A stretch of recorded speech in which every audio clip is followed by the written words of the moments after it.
If everybody could please take your seats, we will begin shortly. If everybody could please take your seats, we will begin shortly.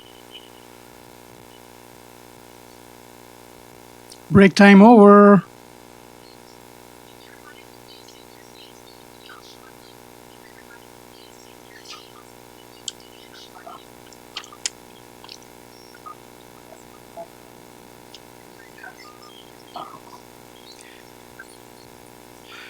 Please be advised that this session has been live broadcasted all over the country. So try to stick to the podium. Speakers, try to stick to the podium.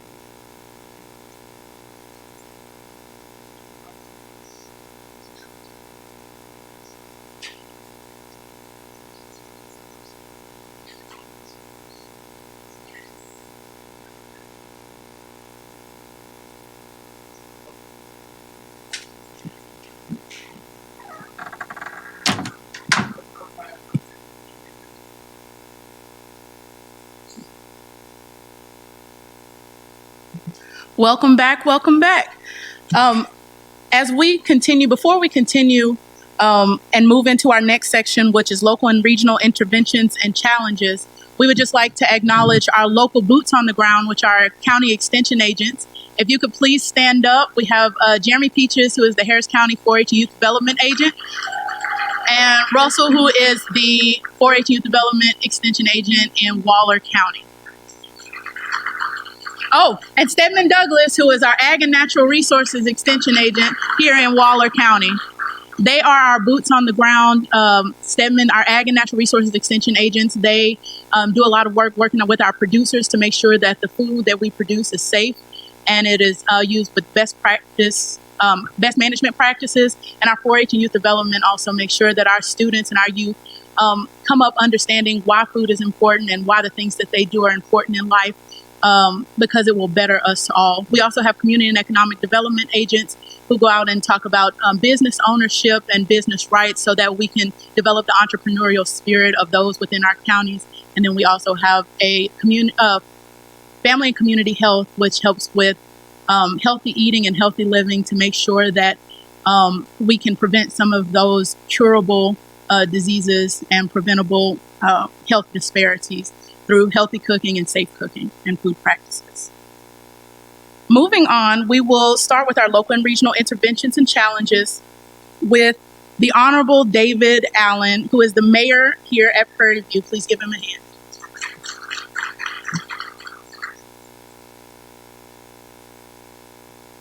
Good morning. I'm going to issue my initial warning. I am mayor by title only. My background is in business. I don't care that much for politics, so I'm not much of a politician. So, with that caveat, in having come to Prairie View some 46 years ago, it was only about 3 years ago, shortly after I was elected mayor, that I was invited to a training at Morehouse College of Medicine in Atlanta, Georgia. And they went through a lot of things about small, rural cities and what have you. And then they got to talking about food deserts. And they started describing what it was. And all I could say was, oh my God, they're talking about my city of Prairie View. I just never understood that. I saw it, I was aware of it. But then I really didn't like it. So I started to try to do something about it and worked on that. The sufficient access to sufficient, safe, and nutritious food. The campus, I love the dining hall. I eat there several days a week. And it has, in addition to everything else, a full-size salad bar. And I really enjoy seeing so many of the students partaking of that. But as was stated earlier, that's assuming they can afford the meal plan or afford to get in the room. So from a city perspective, not having a grocery store is an issue. And that is something that has been, along with the other things that it takes in running and trying to build a city, something that has been taking place for quite a while. What you see on the screen is the opening of a new grocery store in Missouri City. The lady in the orange, Mayor Yolanda Ford, the first African American and female, happens to be a Prairie View graduate. So very proud of that and enjoyed the invitation to come out and celebrate that, because the developer that built it is building in Prairie View. That's our developer that built that. They had all sorts of politicians from Ted Cruz and all sorts of offices there.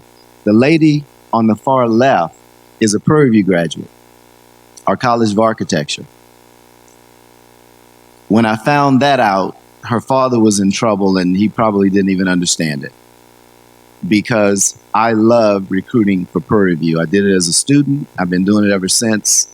And I was bringing 100 to 200 students a year here for 16 years from Los Angeles. The food availability, or I should say lack of access to food availability in the city of Prairie View, is certainly an issue with everything that's being discussed here today. I was asked to speak on the challenges. Well, the problem, I think, has been delineated quite a bit by many of you. One of the major challenges that I want to share with you is, excuse me, in working with this gentleman and looking them up. If you look up Harvest Natural Market, one of the articles will show when they announced that they opened up a new division and they were building 5 grocery stores in the metropolitan Houston area.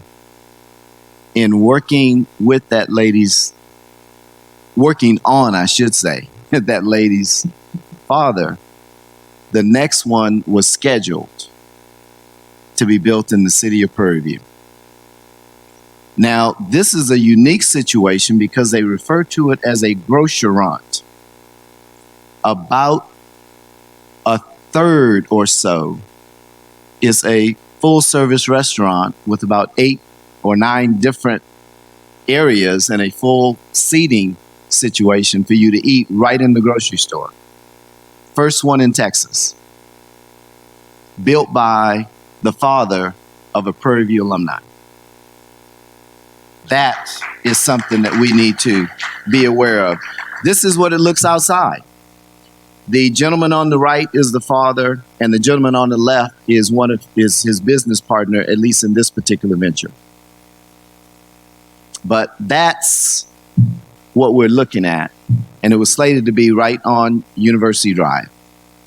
Right now, he is the developer of the one that you see coming in from Houston. Those tall structures that are now right at you, just before you exit.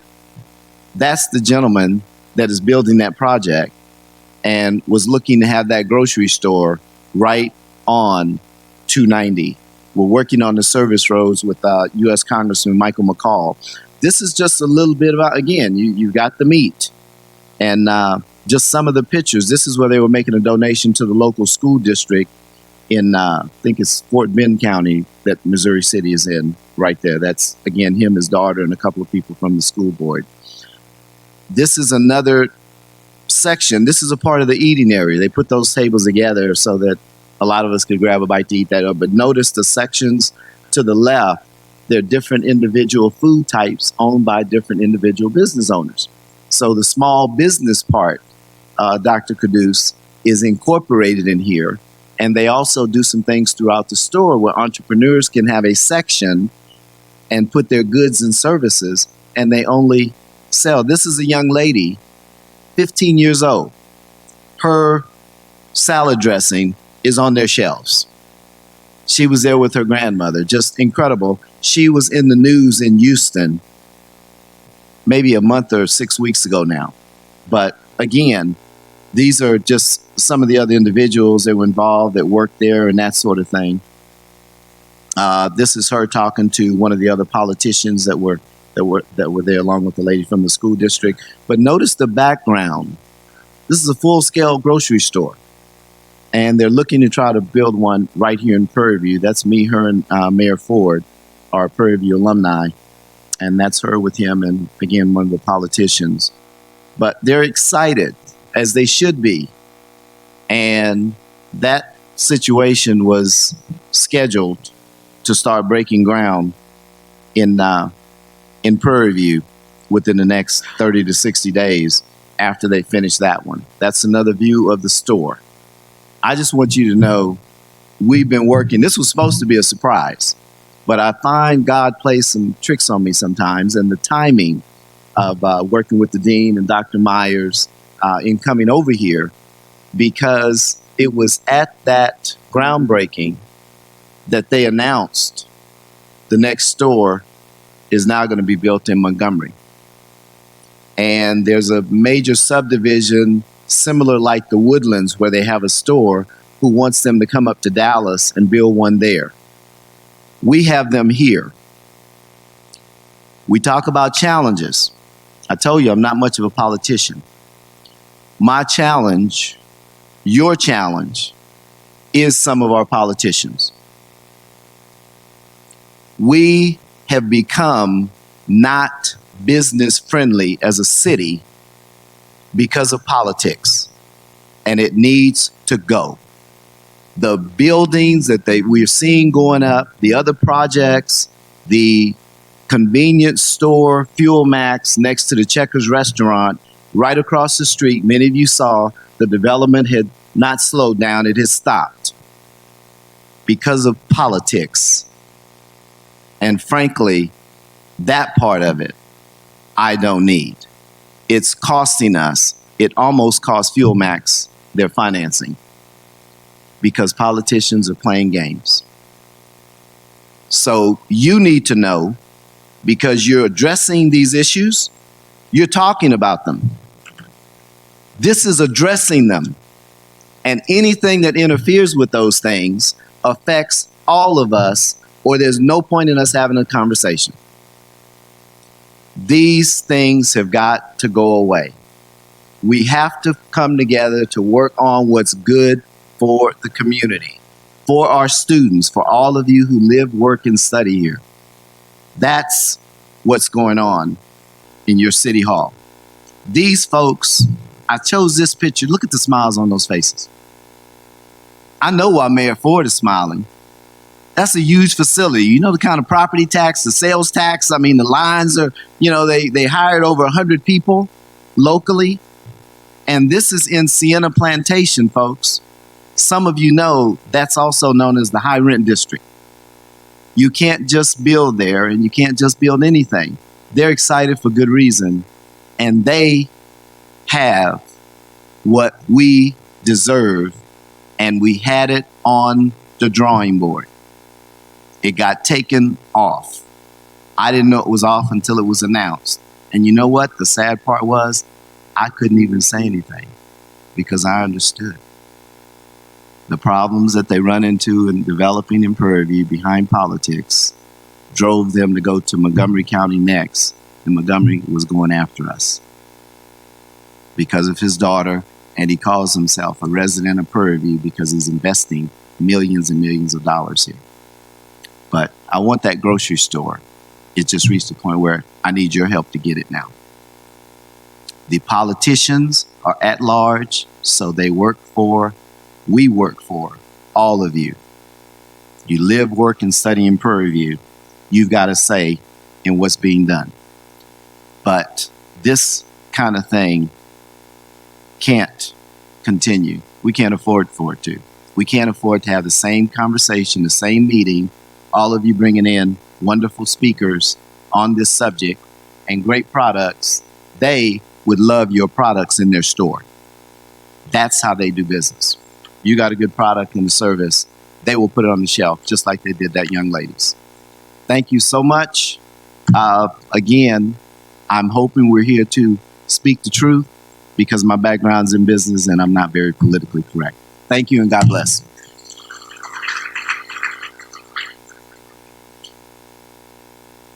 Well, thank you, Mayor Allen, for that very real look at a very real problem. Next, we will have Miss Miquel Lewis, Program Coordinator for the Hilltop Reserve. Ms. Miquel, please.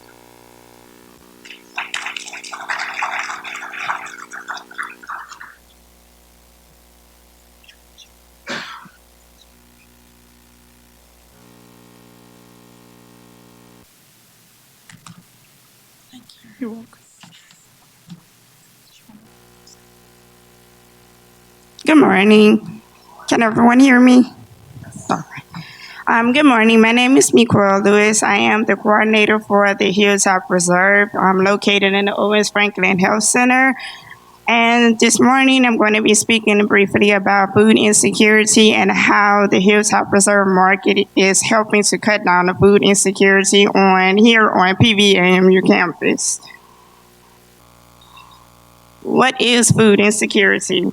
The U.S. Department of Agriculture defines food insecurity as the lack of consistent access to enough food for an active and healthy life.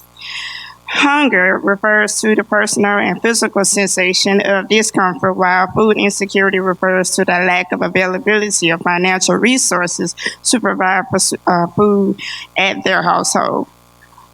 In the Hilltop Reserve Market, we have found that majority of the students are hungry because they don't have enough food outside of using their food scholarship or using their food meal plan that they have on campus. They lack additional resources in terms of having access to food to help make it through our week or twos. We do have some students who lack the ability to pay for food outside of the expenses that they do have on campus, which is outside of their tuition, using their scholarships to pay for housing, room and board, or fees that they have on campus that take away from the set financial obligations that they have to put aside for accessing food here in the store or even buying food on campus in the bookstore and those type of things as well.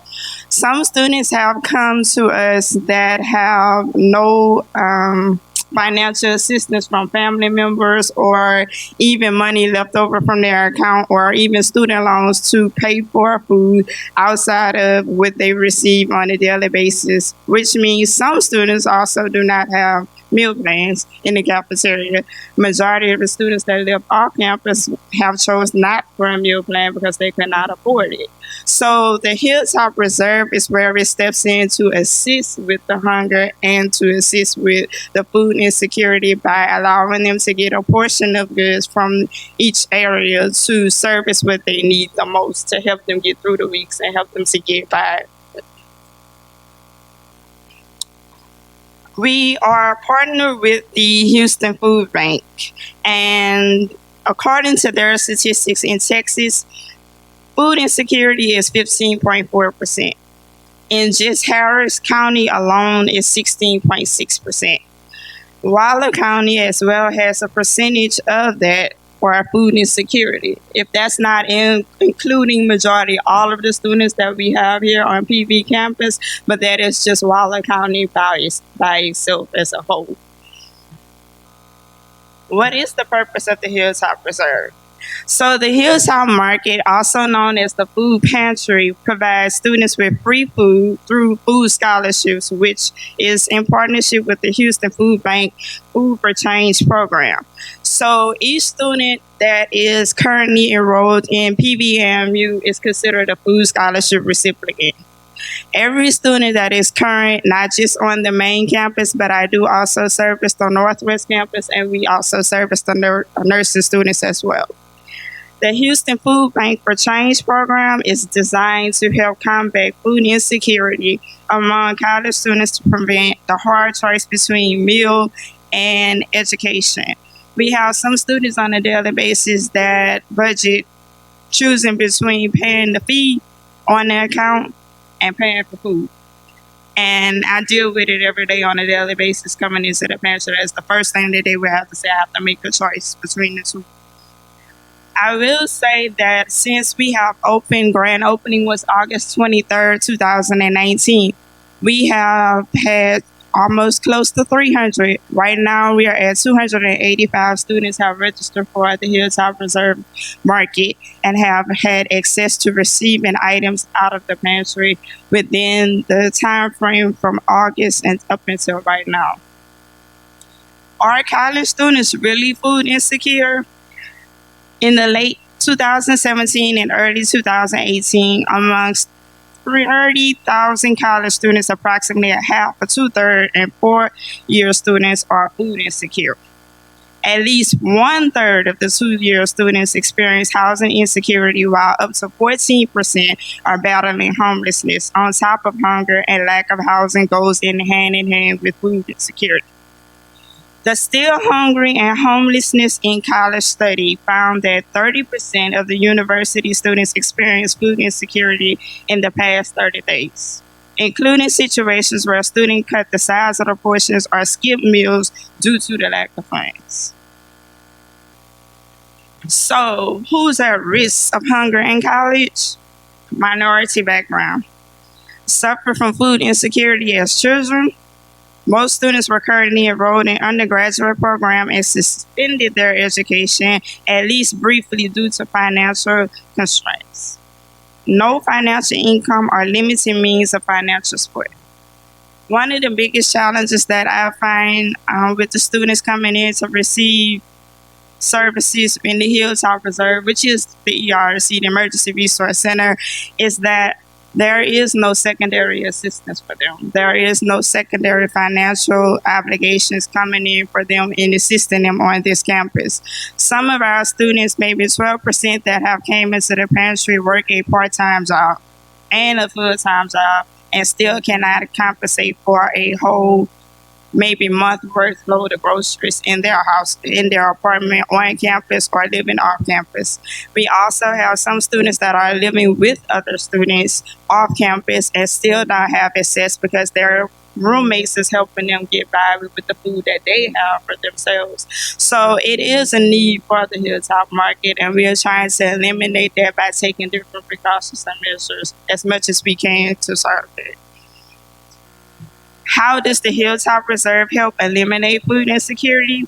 Each student receives 2 visits per month of food from the pantry. They receive 30 pounds each visit. 60 pounds is the total for each month. Within that 30 pounds is really approximately, to be honest with you, 5 bags of food for each student, depending on what's available to them of their selection that they like in the pantry to choose from.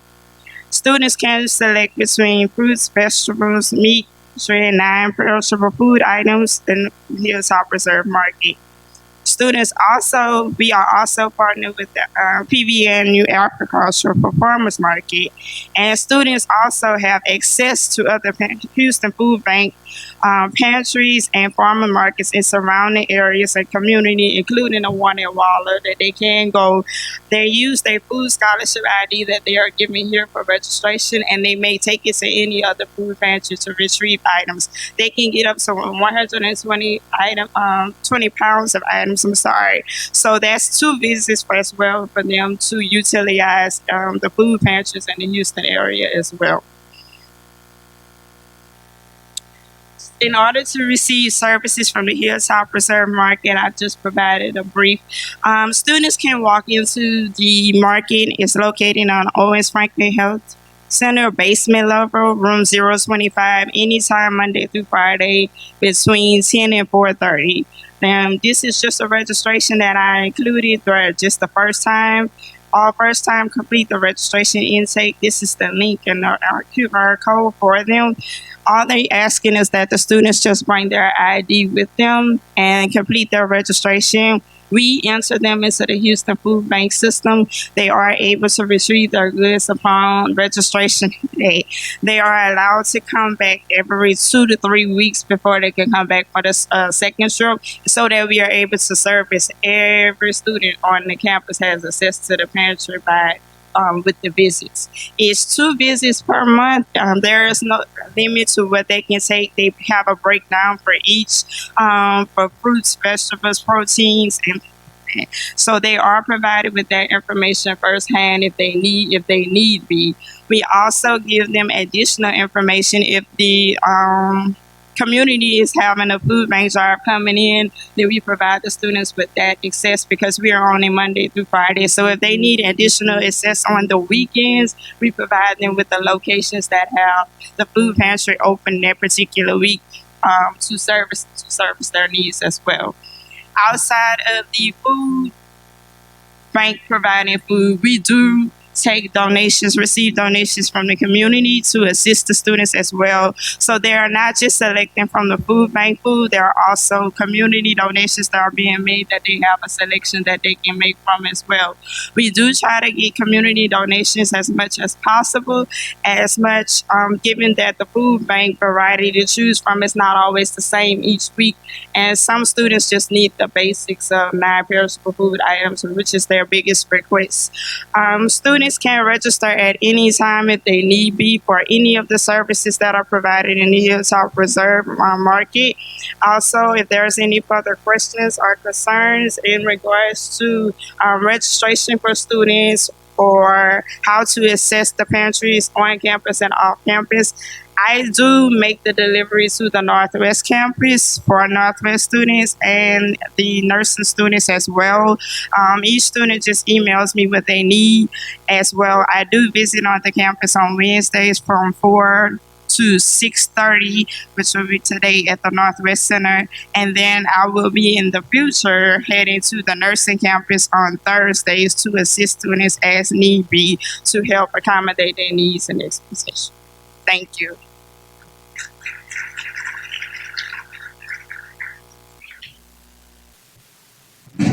And just to note, our first two speakers and the two who will follow, they will be up here for a panel afterwards. So if you do have questions, if you hold them till the end of this section, you will be able to ask those questions. So make sure you write down your question and who it goes to. Up next, we will have Ms. Kristen Wells Lewis, Dallas County 4-H Extension Agent for the Cooperative Extension Program.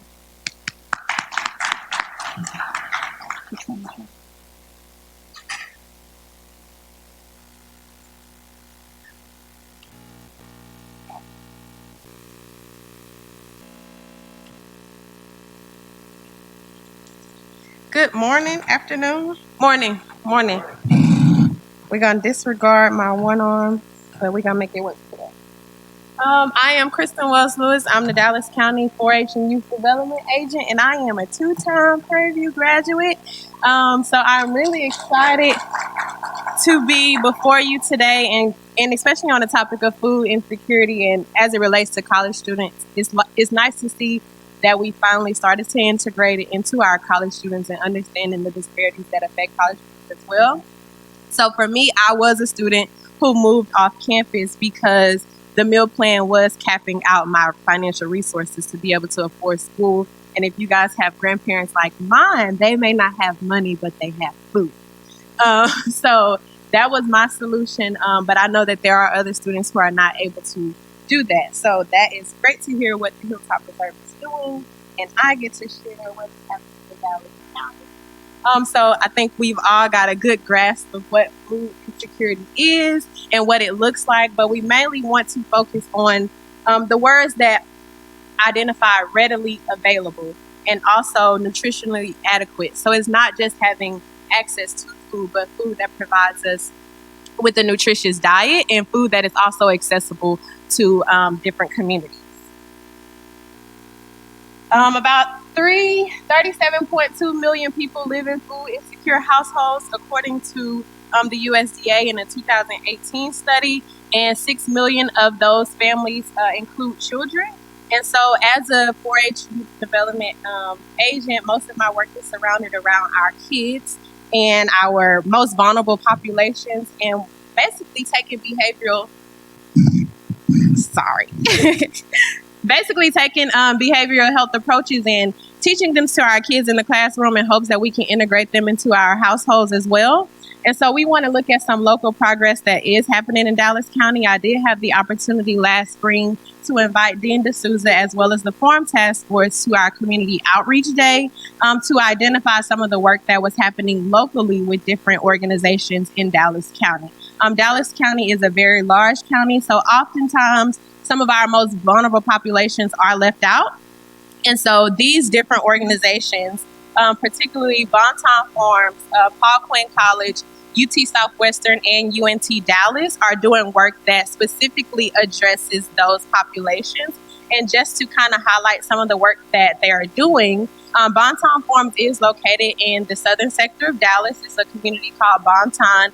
It was traditionally closed off into a floodgate area.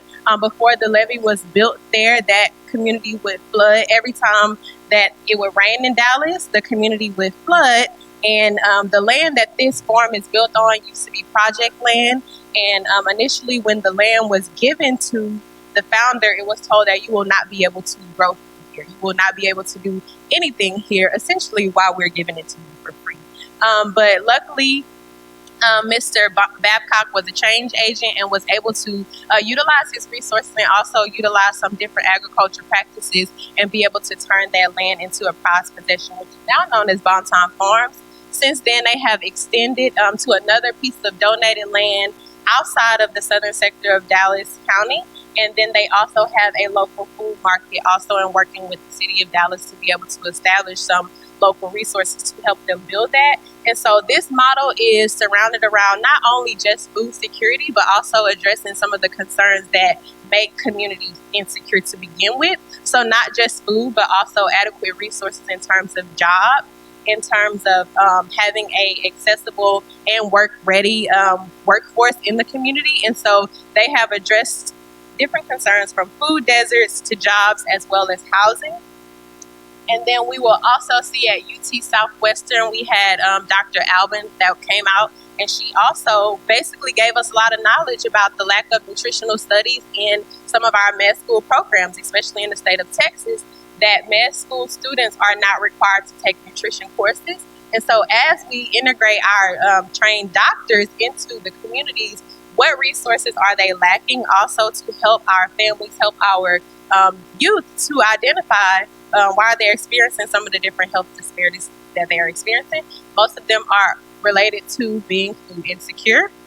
And so she has used the Gold Ring 2-lane modules to be able to integrate some culinary medicine practices into the med school students program. They're able to select this option as an elective, and this elective is also offered at TCU as well. And so far, they are doing a number draw system because that's how much interest that they have into the program. And I think both of the schools have about 36 a semester. And so the students are basically having to draw numbers to get in this class, which is a good thing because it says that our doctors or our future doctors are interested in establishing different solutions that we see plague our communities around different health disparities. Paul Quinn College, I know most of us have seen Paul Quinn in the news a lot. They transformed their football field into a farm. So traditionally, there was no farm on their campus. They had a football program that wasn't as successful. And so they translated their football field into a farm. And now the students are able to go and work out on the farm. And they are also able to use that in the form of work study. And so they have established a work college model. So not only can students work off campus with different corporate companies, but they can also work right in their communities and help become change agents in the communities. Paul Quinn is in the Highland Hill community, which is also a food desert, and they have also been able to establish a farmer's market as well. And then going into UNT Dallas, they have expanded their urban agriculture department at their UNT Dallas location. The campus has continued to grow, and they also received a grant through Toyota where they are establishing a mobile food market. And so we invited these different partners out, mainly because some of them had some things in common to Prairie View, and we wanted to see what solutions that we can implement on the college campus as well. And so highlighting the two most successful programs, as I talked about, Dr. Albin, and how they integrated the culinary medicine into the classroom and the success there. And then I am going to share a brief snippet of Bonton Farms as well. And I picked the shortest video because it started as a farm and kept growing. helping our community by creating jobs and opportunities so we can provide for our families. Now, the Bonton Market is doing more than bringing an end to the food desert. We're proving that change is possible by showing the world that we all can flourish in Bonton.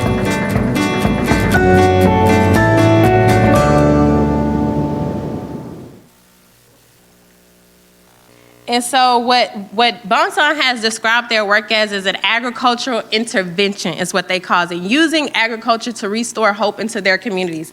Can we not just give people handouts, but can we train them to be able to work? Can we give them jobs? Can we give them the resources? Can we help them in the field of entrepreneurship? Can we help them lead in our community? So all of the workers who work on the community farm are Bonton residents. All of the people who receive any type of resources from the Bonton Intervention Project are Bonton community residents. And this grew from a mission group.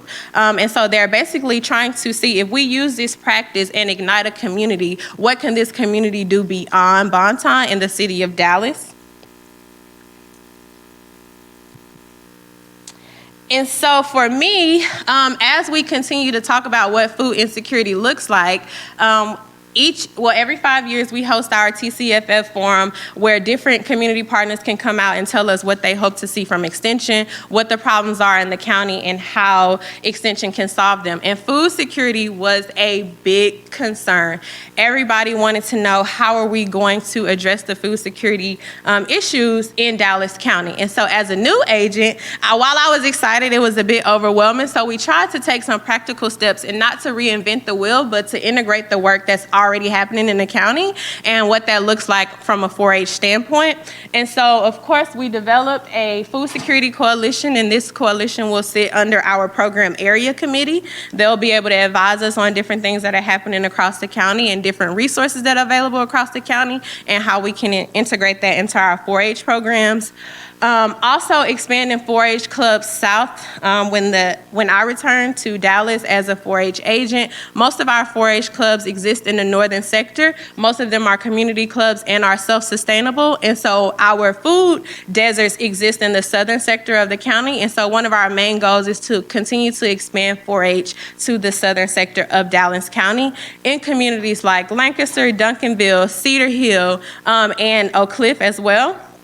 And then also 4-H learning experiences and curriculum around solutions that impact food insecurity. So not to change any of the 4-H programming. Again, not reinventing the wheel, but using what we already have and integrating that into solutions around food security. So we have a lot of community gardens, our Heroes for Health program, and where we're training our Heroes for Health ambassadors to be leaders on the topic of healthy lifestyles. One of our classrooms, which is led by a Prairie View graduate, also has an aquaponics system, and the kids start off each semester in developing their aquaponics system. They harvest at the end of the year, and they also get to eat their fish that grow really, really big that helps provide nutrients to the plants throughout their aquaponics system as well. And then also integrating STEM. We're going to be hosting our first GIS workshop around some of the different topics in STEM in ways that students who are interested in the STEM field, what does this mean to you? What does food security mean to you? And so, as my boss mentioned, one of our biggest pieces in Extension is interdisciplinary learning solutions and learning opportunities. Because once we give people purpose in their work, the work that you're good at, so whether you're desiring to be an engineer, a doctor, in the political science field, what does food insecurity mean to your industry, and how can we use your level of expertise to solve food insecurity? And so, again, also helping the students understand, what is food security? What is a food desert? What does food insecurity mean? Because while many of them are experiencing it, they don't know the language and the terminology to even help ignite their minds to want to find a solution to it. Also understanding what those factors look like that influence food security.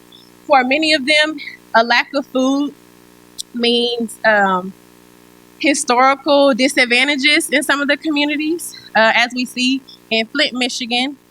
some people, even if I gave you an opportunity to develop your own farm, you have an environmental justice issue, you don't have good soil, you don't have good water. So what that looks like in our classrooms and understanding what those factors are that continue to influence issues like this, and then also giving them an opportunity to have hands-on learning experiences, which is what we pride ourselves on in 4-H.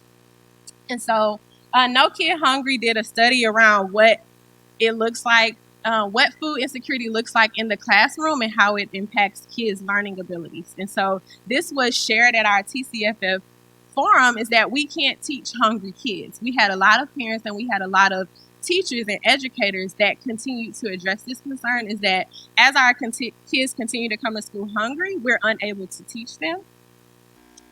And so we want to really address how money influences food insecurity and what that looks like and what it looks like beyond the grocery store. And so initially, when the city of Dallas released the funding to bring the grocery store to the city of Dallas, there was no response. And people could not understand why, if I gave you free money, why can't you come to my city and solve this problem? And so the Dallas Morning News did an article and they were able to interview someone from HEB. And it's very simple from a business standpoint, is that you don't have the audience that I'm trying to reach. And specifically, the audience that you have available don't have the money. And so as our big businesses come into communities, for them, it is a business perspective and being able to sustain their business in our communities. And so you'll see that in these two maps, I can't raise my left arm, but in these two maps, you'll see some similarities in the states that have high food insecurity are also some of the highest food recipients in SNAP. And you'll see mainly in the southern sector of the United States, they really should have used better colors so that you can see the green map. But what does that mean? That as you continue to receive supplemental income from the government, and also that those stores use that same data to help them say that you can't afford us, that you do not have the funds that we need to come to your community and to be sustainable. Also, looking at what it looks like in Dallas County, as I mentioned earlier, the southern sector of the county is our low economic sector of the county, and those people are some of the highest recipients of SNAP. As we continue to talk about the child food insecurity rate, and everybody shared their numbers from Harris County to Waller County, and I'm just like, Jesus, because the rate overall in Dallas County is 22.9%. Well, for children, 22.9%, and then 17.2%. And that is higher than the state's average at 22.5% for children and 14.9% overall. And so as we continue to talk about solutions, and as I leave you here today, some questions that we want to continue to ask ourselves is, what can we do beyond a grocery store? Because I think that for most people who aren't in the line of work that we are in, for most people who don't get to see it from a perspective that we get to see it as extension agents, as professors, as business entrepreneurs, what it looks like to not just slap a grocery store into a community. And so that was something that the city of Dallas got a chance to witness firsthand. Before you slap a grocery store into a community where you haven't addressed the public safety concern, and then you run into issues like theft, and then that continues to upset people who have taken a risk in your community. And so as we talk about solutions and what it looked like, some of the questions that I want us to continue to ask ourselves is, what does access in food, housing, and education look like in your community? What are some systemic oppression that historically exists in your community? What environmental concerns exist in your community, and what policy is preventing solutions in your community? What does transportation look like in your community? What does community distrust look like for you? And as we continue to develop solutions, make sure that we address those first and that we are integrating them into our plans of eradicating food insecurity, and not just going with the model of developing a large amount of resources and placing a grocery store in a community that won't thrive. And so, as I mentioned, this grocery store that the city of Dallas placed is near the Paul Quinn campus. And while the community could have very well took their resources and invested into the work that the campus was doing, they took the option in developing a grocery store, and those were some of the main concerns. Is it was a public safety issue. They wouldn't give the developers asked for additional funding to have a fence, and they said we've given you enough. And so our biggest thing is that communities have to prioritize, especially Mayor Allen mentioned, especially from a political perspective, is that our cities have to prioritize the issue around food insecurity. That as we continue to go to big businesses and allow big businesses to come into our cities, that we ask them, if you can't solve this problem for us, then maybe you aren't a fit for our community. So in Dallas, you'll continue to see these large household grocery stores go up in the northern sector and then don't come to the southern sector. But if you can't solve the problem that we have, then maybe we don't need your money in our city. And so it's making sure that we are prioritizing the main problem at hand, which is food insecurity. And so as I leave you here today, I want you to continue to ask yourself those questions that I mentioned as we continue to work together to eradicate food insecurity.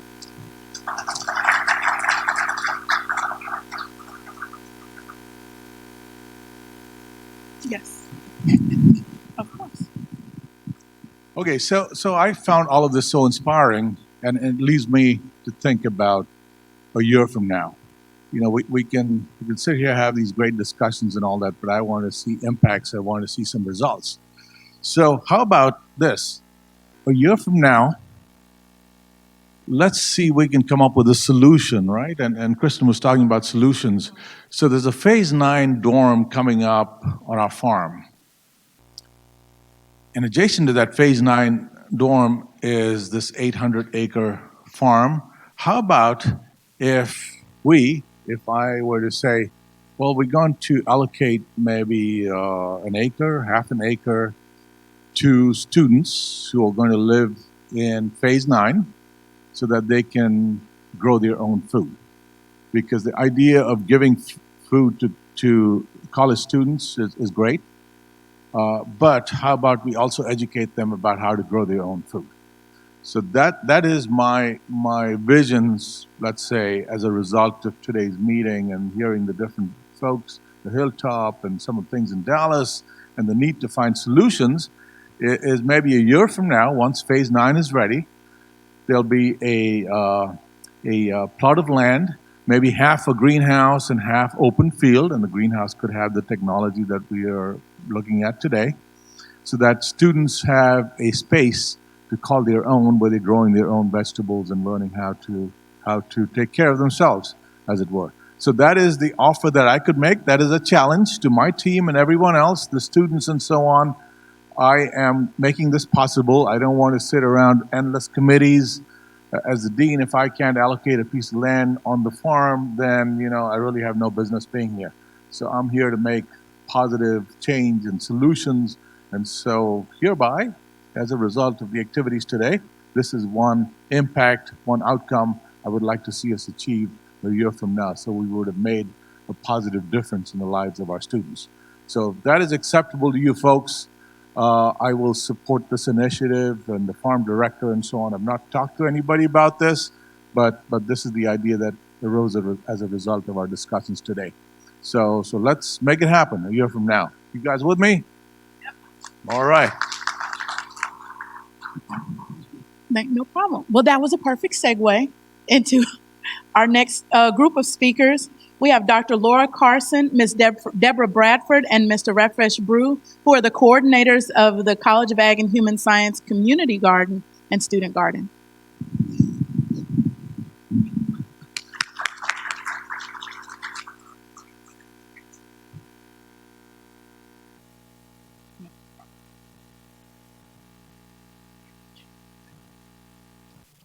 Just you, I know. That's yours.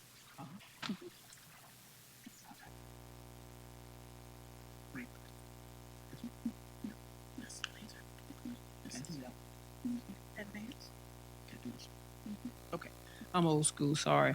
So that was a great segue, Gerard, thank you for that. Here's my disclaimer. Much of what you're gonna see today on this presentation is gonna be based upon teamwork. It's gonna be based upon establishing and building relationships. Okay, so the talk will occur in these steps. I'll talk a little bit about the introduction and the things that we're doing from an introduction perspective. Deborah will talk about the process in terms of how we're getting students engaged, and then Brew will talk about the challenges that we've experienced. Okay, so I want to talk about two main initiatives. One is the USDA Capacity Building Project. It was funded through USDA, of course. It was about $450,000, but it was basically to build a transformative learning culture for students here in the College of Agriculture. The project was one phase of the project is interdisciplinary in nature, and you'll see that throughout the pictures and the conversation that we're having. It was to introduce research problems, and so introduce the students to research, guide them in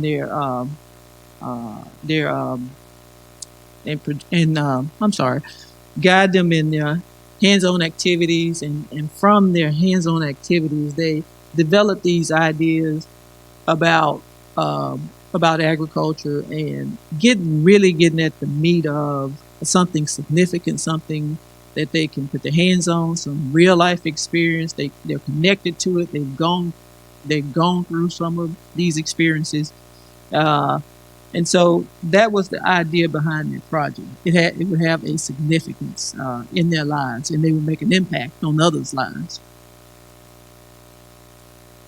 The second initiative is one that was funded through the Office of Academic Affairs.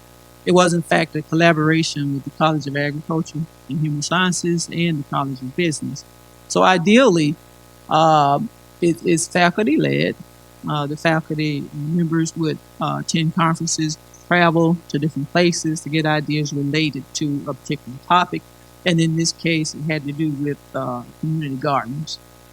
So the faculty member would in turn come back and change and enhance their teaching strategies, come up with projects for students to get involved with, so they get that hands-on experience. Okay. Okay, so what I'm going to do now is kind of transition and talk about what happened this summer. And then Deborah will come on and talk some more about what's happening now in the fall. So what I'm showing you now is, these were the students that were involved in the USDA Capacity Building Grant this summer. So there were 10 students, all with different, well, not all with different majors, but different majors. So if you look at this bottom picture here, that student that's closest to us. Yeah, so this student here is blue. She's actually a engineering major.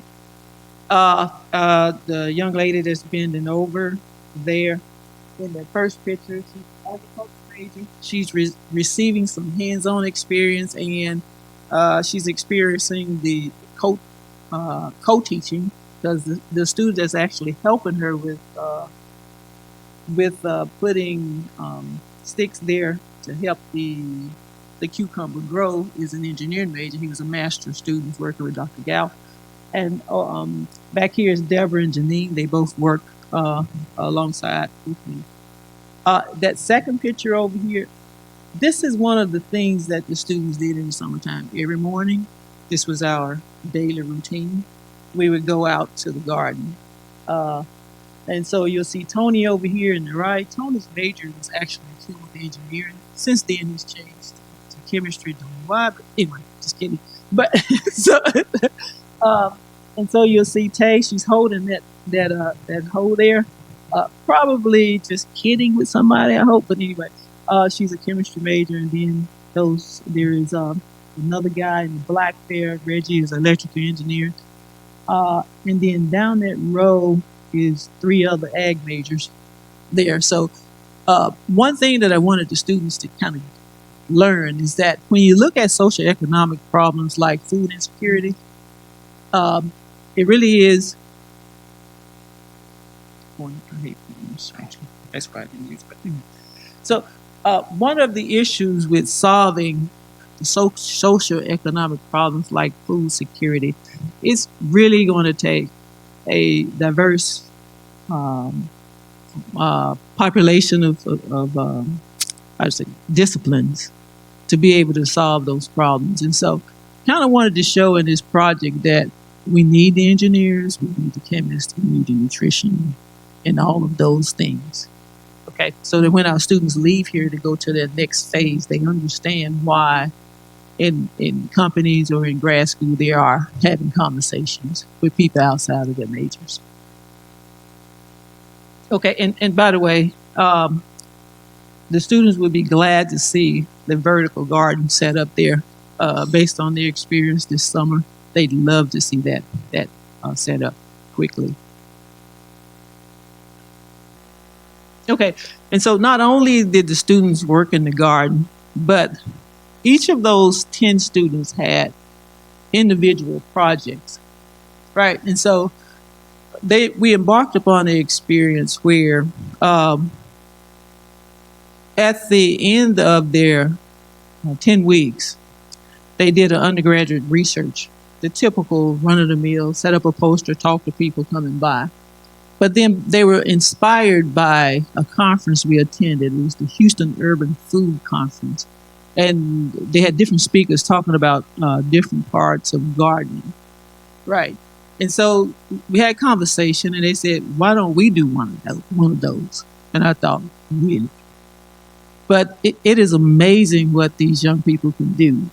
They are amazing. Right. And so as part of the ending program, of course, they did the poster presentation.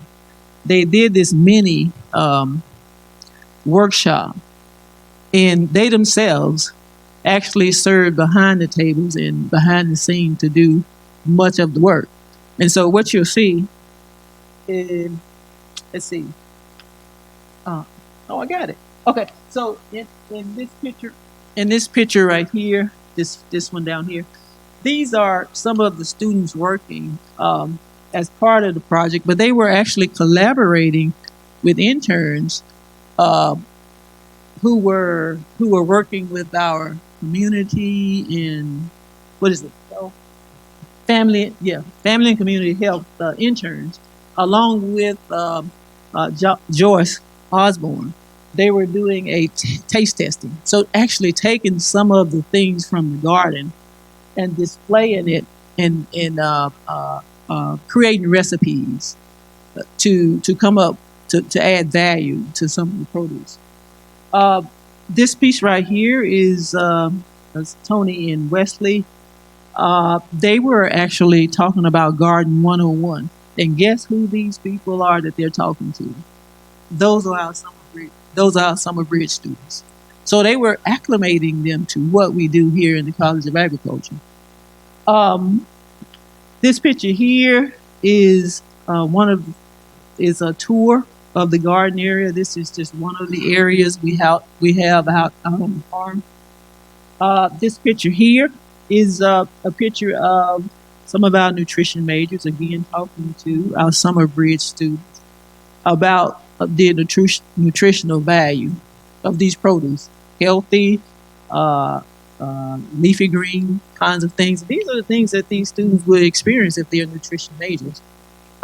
This piece right here is like all of our babies, because this is the farmers market that the students also manned the table back in the summertime.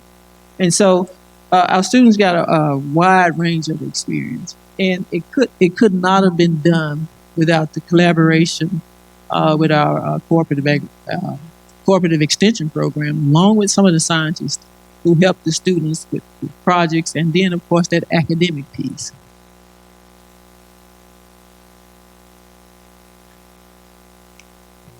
Okay. I gotta go back. So I wanted to show this picture again because the last farmers market table I showed you on the last slide was empty, but there actually were some people that came to the table. And then I kind of cheated on this picture because this is from last week's farmers market. And you see, we were able to get a picture with Dr. Palmer. Okay, and so I'll end this piece by just giving you a bit of information about the produce that we were able to grow and able to sell or give away. You can see cucumbers were in abundance, so many that we just grew tired of picking most days. And so, we have okra. It's still growing. It's getting cool, and boy, we're glad it's getting cool because we had a lot of that as well. So we started just last month collecting squash, pumpkin, kinds of things, and then Brew will talk to you a little bit about that. But these are the produce. These are all the accomplishments of the students that we are engaging in understanding what agriculture is all about, and then understanding the role that agriculture is going to play in trying to solve this socioeconomic problem of this food insecurity. And so with that, I'll bring Deborah, and she can talk a little bit more.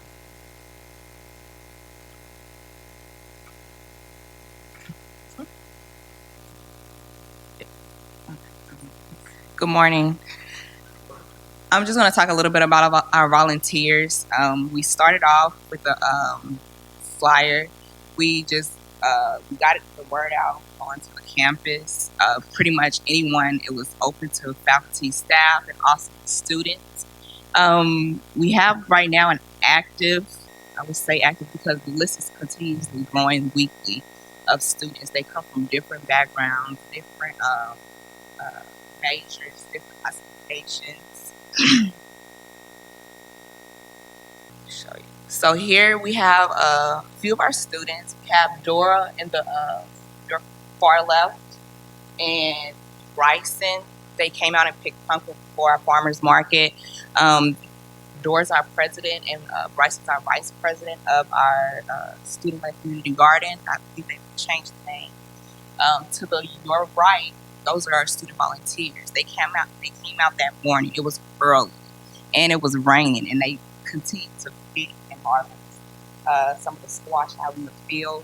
And I gave all props to them because they didn't have to come. They were willing to come out, although it was raining and how the conditions were. And they continued to pick.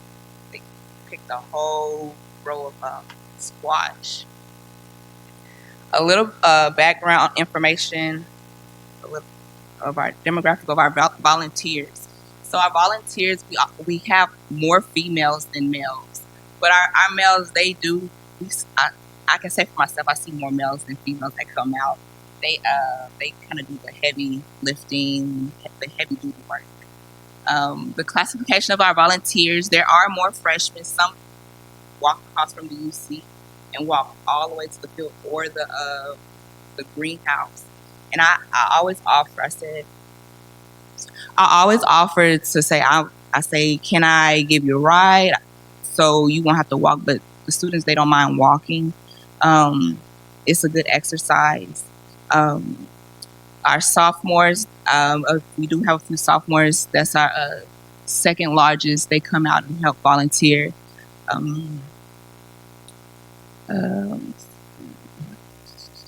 So the diversity of our majors. So our largest ones, of course, is our College of Agriculture, and also in our arts and sciences.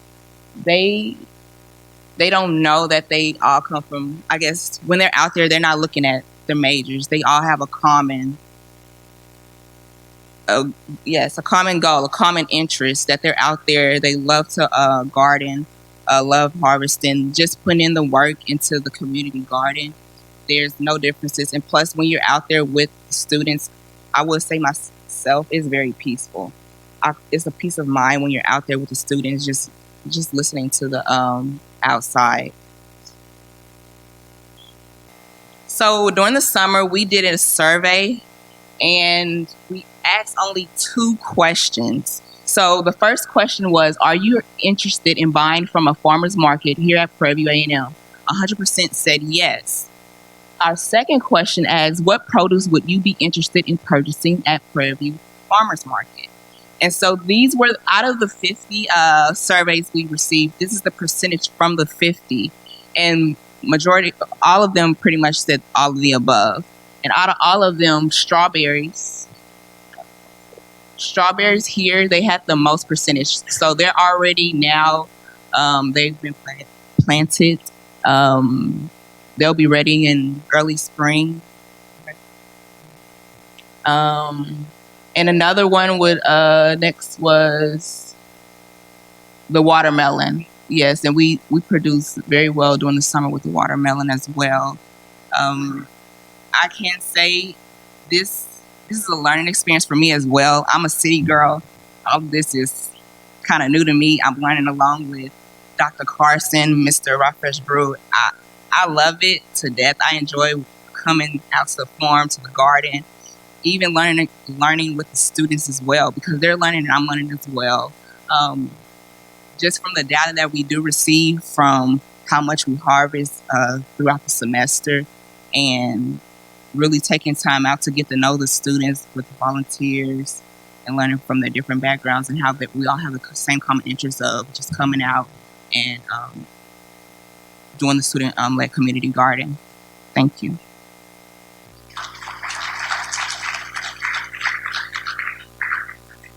They've asked me to talk about the challenges.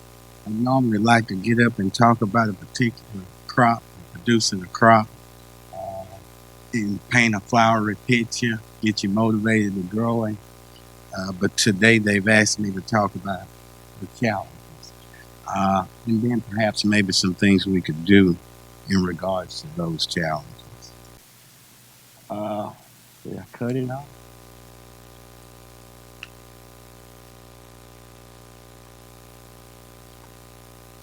So we kind of look at some wildlife prevention, particularly here. This was our summer watermelon crop. This was the problem, Dean. Here you see a coyote killed on the farm. I think this was the third of the fifth one. The farm director actually had the Department of Agriculture come out. They sent their wildlife prevention people. They've done the trapping for us. They have reported that they found the largest coyote in their career, this gentleman, on the Prairie View farm, eating watermelon. So that's been a big question. You know, I tell the boss, I say, well, you know, we got wild coyotes. I thought they were carnivores. Well, maybe they're looking for the meat and watermelon. But coyotes was a big problem. Also, feral hogs. We'll see how we can address that in upcoming seasons.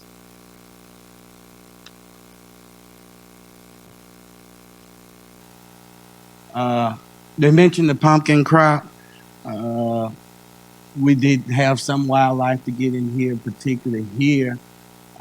Mainly an insect problem. We had a tropical storm come through. Looks like it kind of blew in some insects, really gave us a tough time. We did get to harvest some pumpkin on it. I normally like to say the first year you grow pumpkin, it's a honeymoon year. And I was told by Mr. Willie DeWalt, been here 40 years, this was the first pumpkin crop ever planted here in the farm. But we had a good time with it, and we still are.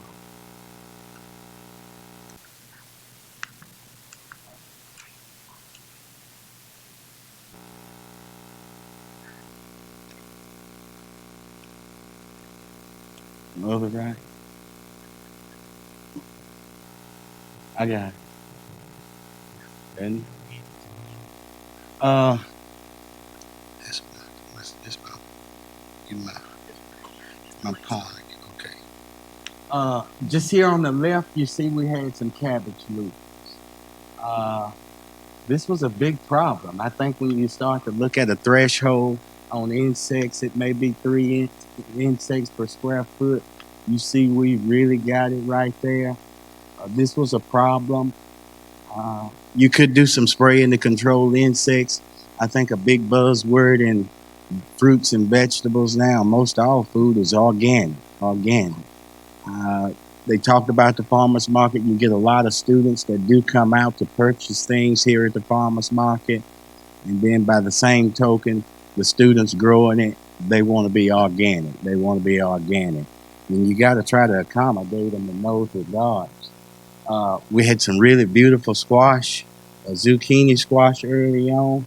But again, here on the right, this is luther damage. So what do we do about it? I think when you look at organics, there are some insecticides or different pesticides that could be used to produce an organic crop. If you see us spraying, it wouldn't be some of the carbamate type insecticides, but there are some different organic pesticides. The dipel, the Neemar, the BTs, these all would have given us some good control on those worms.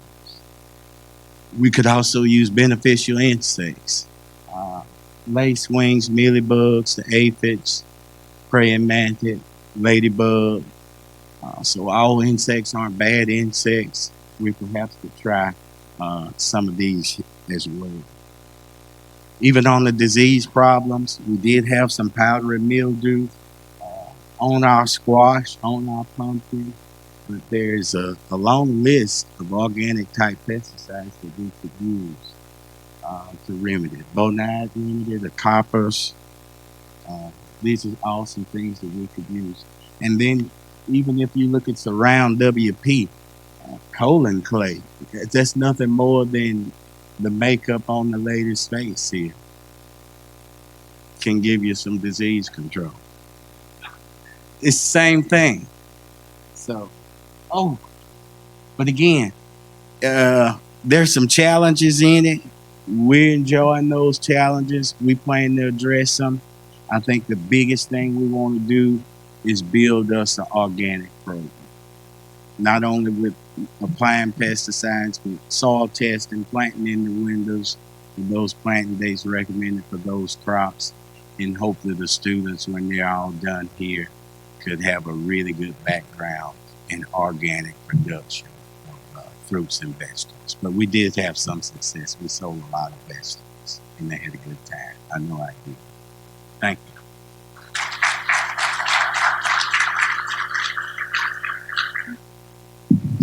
Well, I don't know about you, but I learned a lot about what's going on here on campus. What are some challenges and what are some things that we are doing to address and meet the needs of not just our students, but those in our community.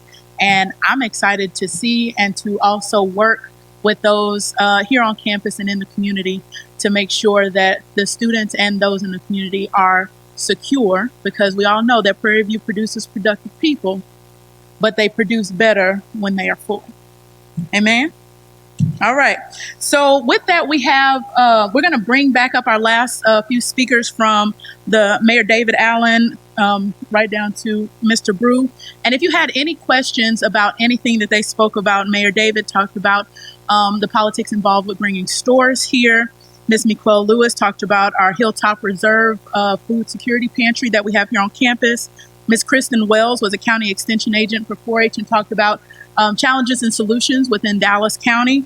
And Dr. Carson, Ms. Deborah Bradford, and Mr. Reckers Brew talked about our community garden here on campus. So if anybody had any questions or comments regarding these speakers, we ask that you raise your hand and we'll get a mic out to you. Yes.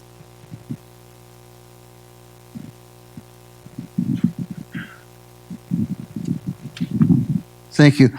I remember you saying that in your collaborative effort, you work between College of Agriculture and business. And I'm always very, very interested in the economic component of production. And I think this is very important for the students to understand. What did it cost them, for example? I'm not asking for an answer, but for them to understand that there's a cost attached to all these things. And when you go into the marketplace, are you really making a profit? Are there other alternatives to the foods that you need aside from gardens or not? You have to be able to produce these things economically But are we doing it that way? And I think this is an important part of the educational process for the students. So the comment that I heard was, are we also in turn teaching the students about the economic viability of how we're producing organically versus inorganic? Yep. Question or comment?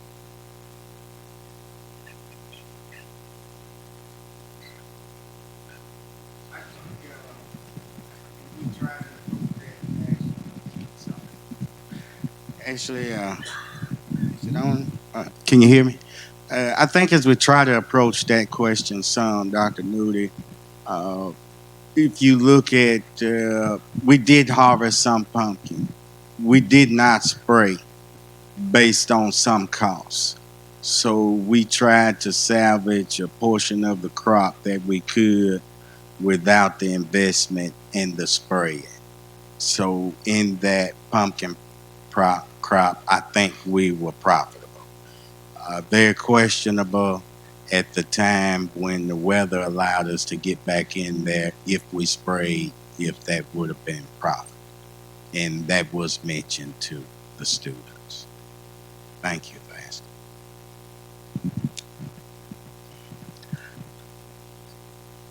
asking.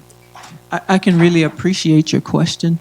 For much of what we do here in the college, one of our main goals is to provide an experience for our students, and so from that perspective, whatever it costs to get them the experiences they need is well worth the dollar.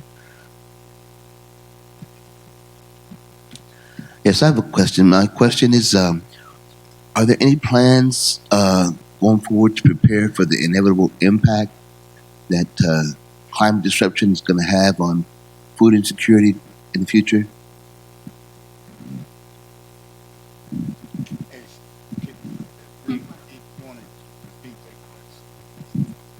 I believe he asked if there was any impact. Are you guys preparing for any impact for climate change on food insecurity? What are your thoughts on climate change in regard to food insecurity?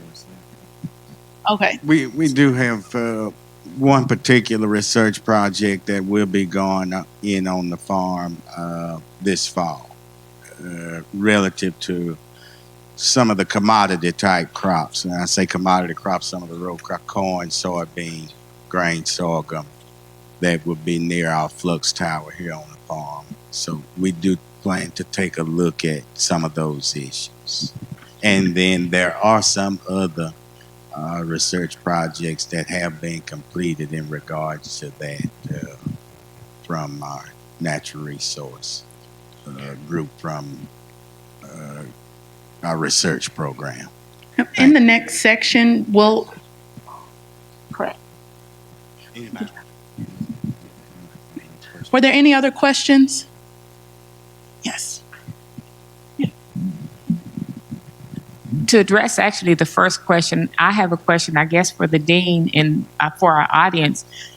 For the economic side, as far as courses that are being taught, because if there is a course, one course that could be suggested would be a community development, which focuses on the economic portion of producing, selling, and commercializing food. Suggestion. I think I saw a question over here. All right. We have a couple more, a comment and a question, I believe.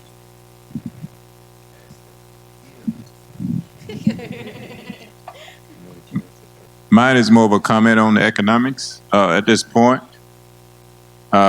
Lou, if we were doing a enterprise budget analysis, we would be in the red. We understand that in the early stages, but it's a learning process. Now, we are looking at that. We do have courses. I teach agribusiness management course spring semester, and I also teach a marketing course. So we get into those things in our academics, but we understand, and this is a trial phase. So yeah, we spent some money. Yeah, we're probably in the red, but understand It's an educational process. We were not necessarily trying to make profits this early, but understand when you go into a business enterprise early on, you got to be willing to lose some money in order to build a market and build a market. So we're trying to build a market. We're trying to build a farmer's market. That might take 2 or 3 years to get to a break-even point.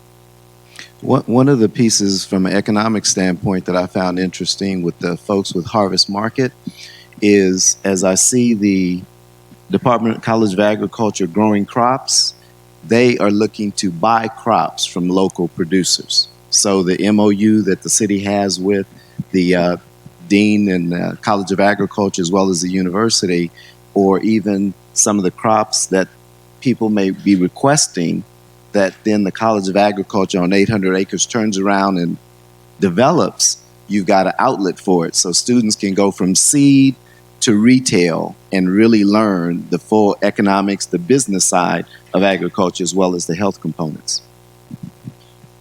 Oh, and also adding to the coursework in community development, I did get my master's in community development from Prairie View. It's in the College of Architecture. I'm not sure exactly why, but I do know that when we do our projects on community analysis, most of the students do come back. The program was initially designed for it to be focused on Prairie View, but because of the location of the Northwest Center, most of the kids do projects on things that are happening in Harris County. But if there are different projects that are happening on campus, when our professors find out about those projects, they do encourage the students to seek out different programs where if you're doing something in your class where you need a different perspective or you need an outside analysis, kind of like in a consultant perspective, they do encourage the students to take on those projects as well. One other market, y'all mentioned some. In the course of the students selling from their farmers market located at the bistro, those of you familiar with the bistro, you're familiar, there's a restaurant. So the students were approached by the chef of the restaurant to produce them snap beans.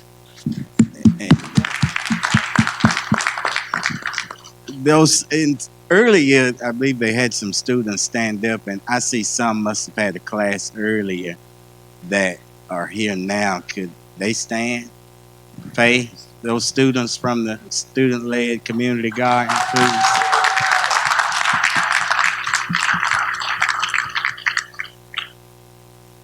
All right, and this is our last question before we move on to the researchers.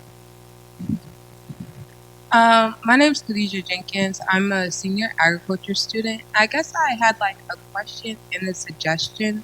I've been to a lot of universities with like fellowships and research and a lot of that, and they have food courts or like some type of food chain or like, you know, where a lot of food is.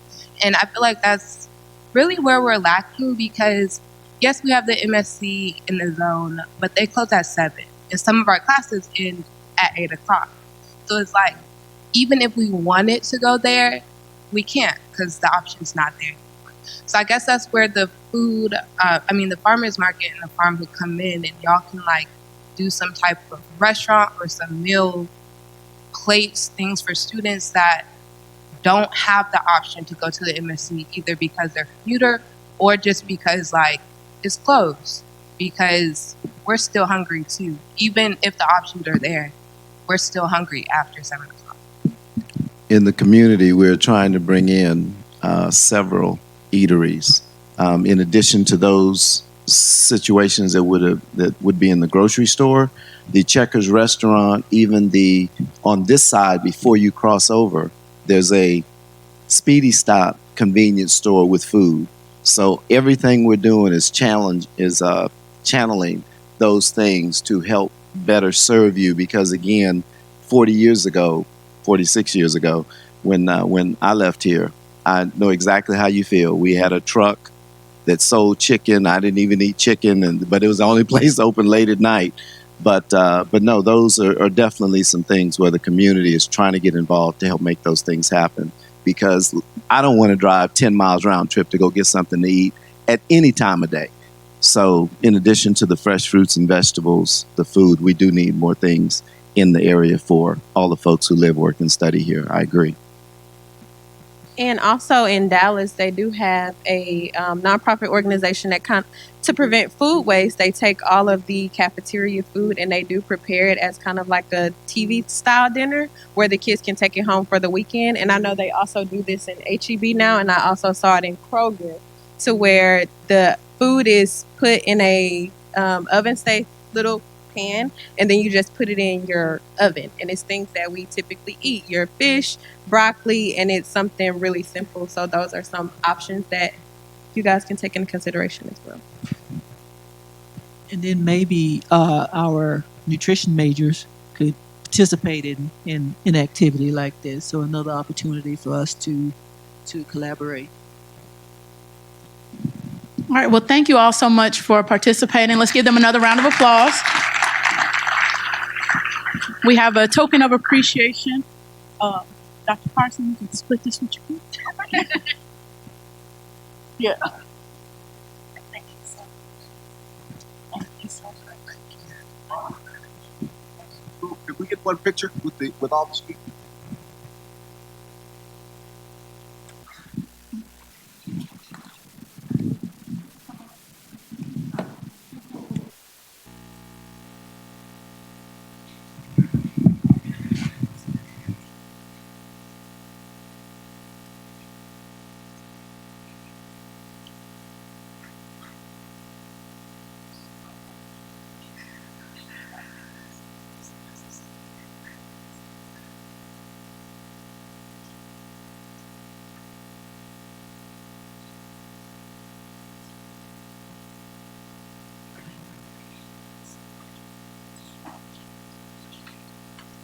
All right. So moving on. All right, moving on, we're actually going to transition into our interventions and challenges in research. So there was a question that kind of alluded to some things that were going on in research. So that's a great transition into what we have going on here that can address some of these food insecurity issues. We're going to start off with Dr. Noel Eswick, who's our food security and disaster management coordinator.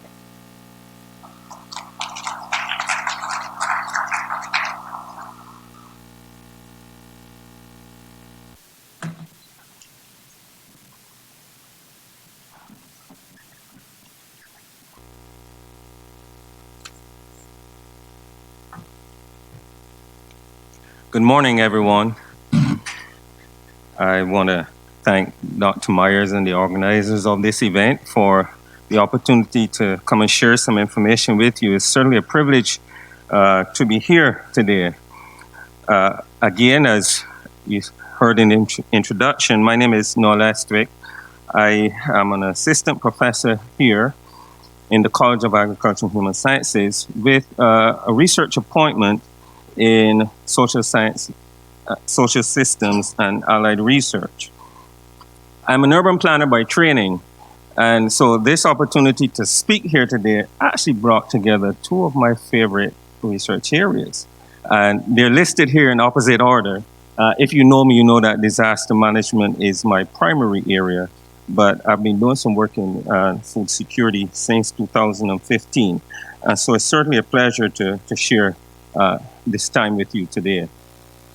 So my presentation will have a brief background, talk about local interventions and challenges in research, and sticking with the title, Research Interventions and Challenges, Regional Research, and I'm going to go beyond the U.S. here. No one has spoken yet beyond the U.S. particularly, and I want to step outside, and you'll see for a reason, and then a conclusion. But as an aside, before I move forward, earlier this summer, a group of us were in a meeting and we were talking about our lack of or need to attract our own students to come back and work within the college. So when Dr. Sampson told me he met Kristen Wells a few weeks ago, and I saw she's on the program, she's one of my former students. I don't know if she's proud that I was one of her professors, but she's one of my former students, so it's good to see her here. So moving forward, in terms of a background, so limited resource producers and people living in rural communities are some of the most vulnerable groups to disasters. There's really not much discussion around that. That is a fact. And one of the reasons limited resource producers are vulnerable is because they are late adopters of technology. We had a question about climate change, certainly appreciate. And so as we look at some of the challenges associated with disasters and food insecurity, technology plays a tremendous role. Hence, our guests here today and this setup out here, right? Technology plays a tremendous role.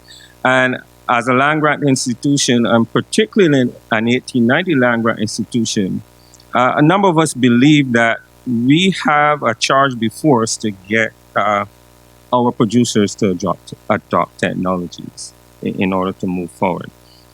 And so in preparing for this talk and looking at some of the information, according to the FAO, floods, droughts, and tropical storms affect agriculture the most of all the disasters, and we know this.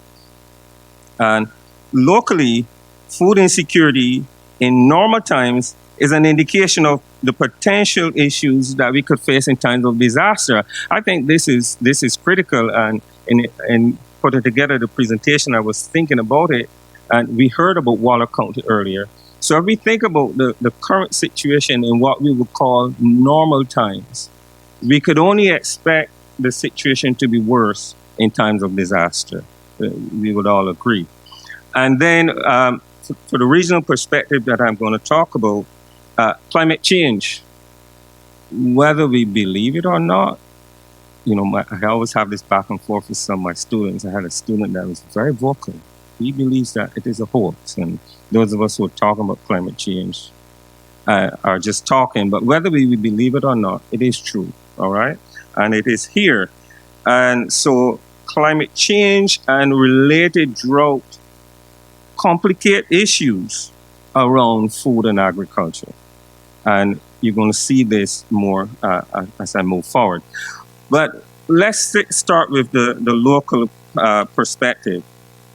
And so you got a brief introduction to Dora earlier as one of the students working with the community garden.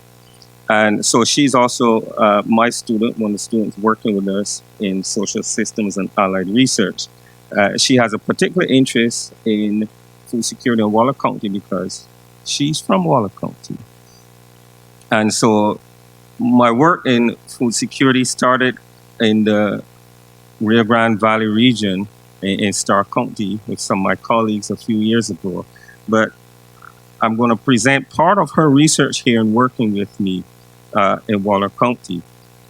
And so you heard these comments earlier about urbanization. And so we are on the fringes of Harris County, on the fringes of the city of Houston, the fourth largest city in the U.S.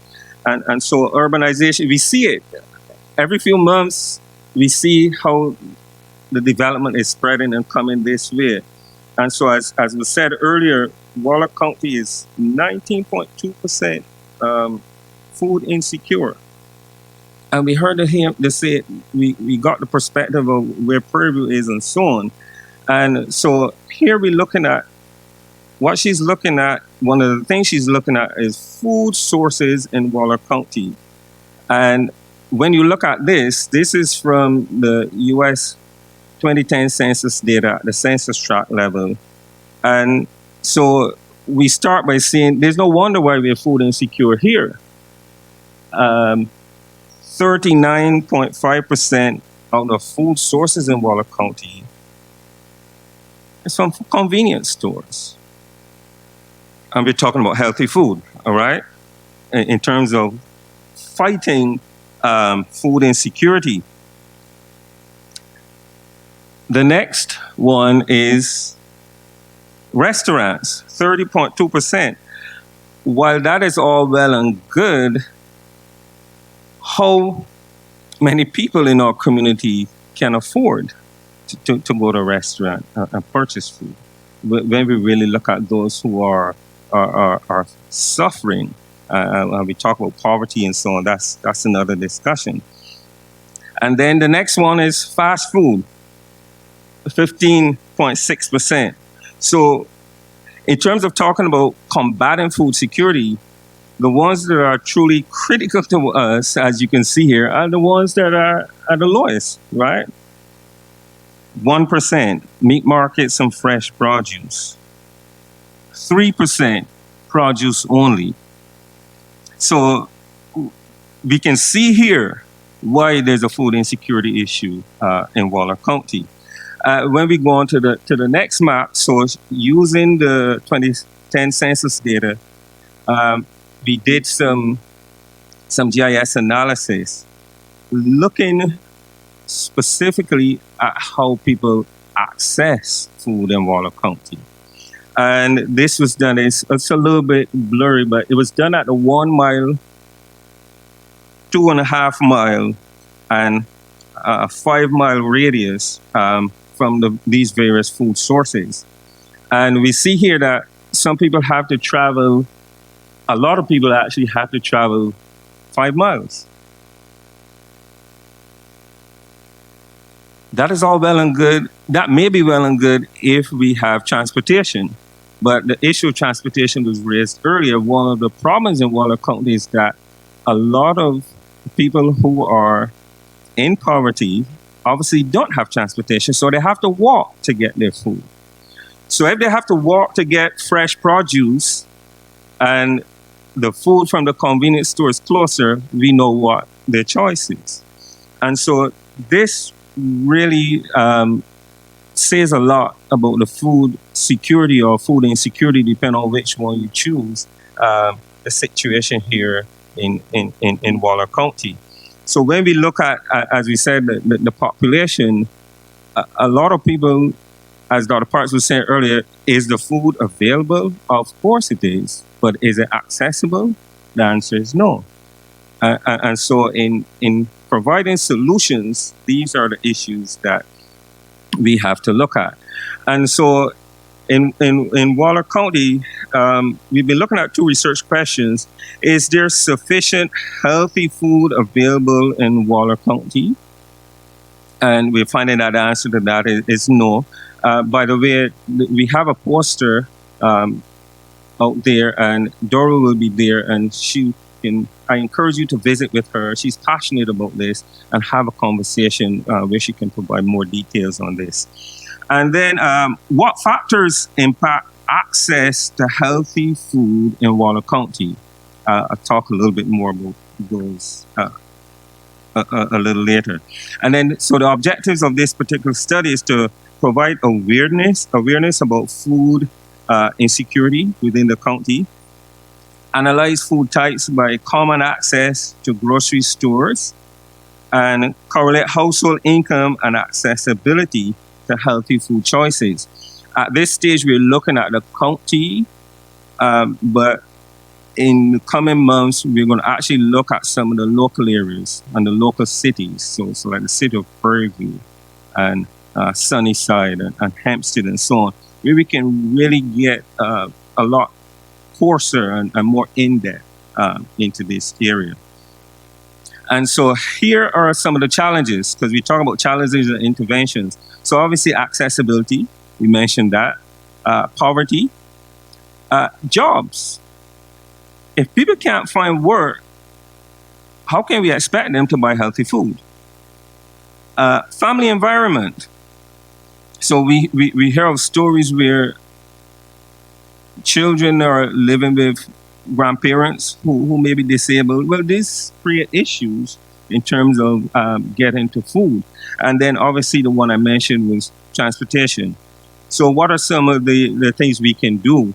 So involving kids in agriculture, I really like that we came after the community garden, because this is one of the things that we also found in Stark County.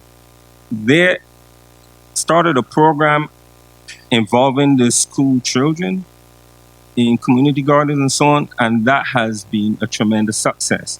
So what we would like to see here, and what we think would be good, is to involve the local kids in these community gardens around the county. And we've started with a good place here on campus with the university students. And then nutrition education. So we're promoting the growth of this produce and so on. Gerard spoke about the Phase 9 project and so on. Well, we need to educate our clientele on preparing healthy meals and so on. And then local jobs. And to our mayor here, integrating food policy and comprehensive planning. As I said in my introduction, I'm an urban planner. This is the key here. We've seen this in successful cities around the country. Those cities, counties, you name it, that have intentionally integrated a food component in their comprehensive plans have been very successful. Because with policy drives programs for implementation. And so this is really the key, one of the keys from a planning perspective. So now I want to transition into this, what I call this regional perspective. The writing here is in Spanish, but you'll catch the picture. So this is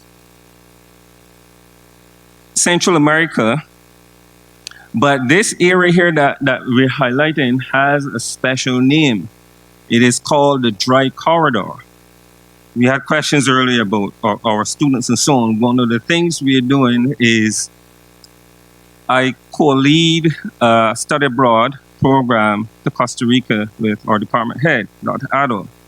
And one of the things we are doing in addressing economics and food and our students, this course that I teach is called Land Resource Economics.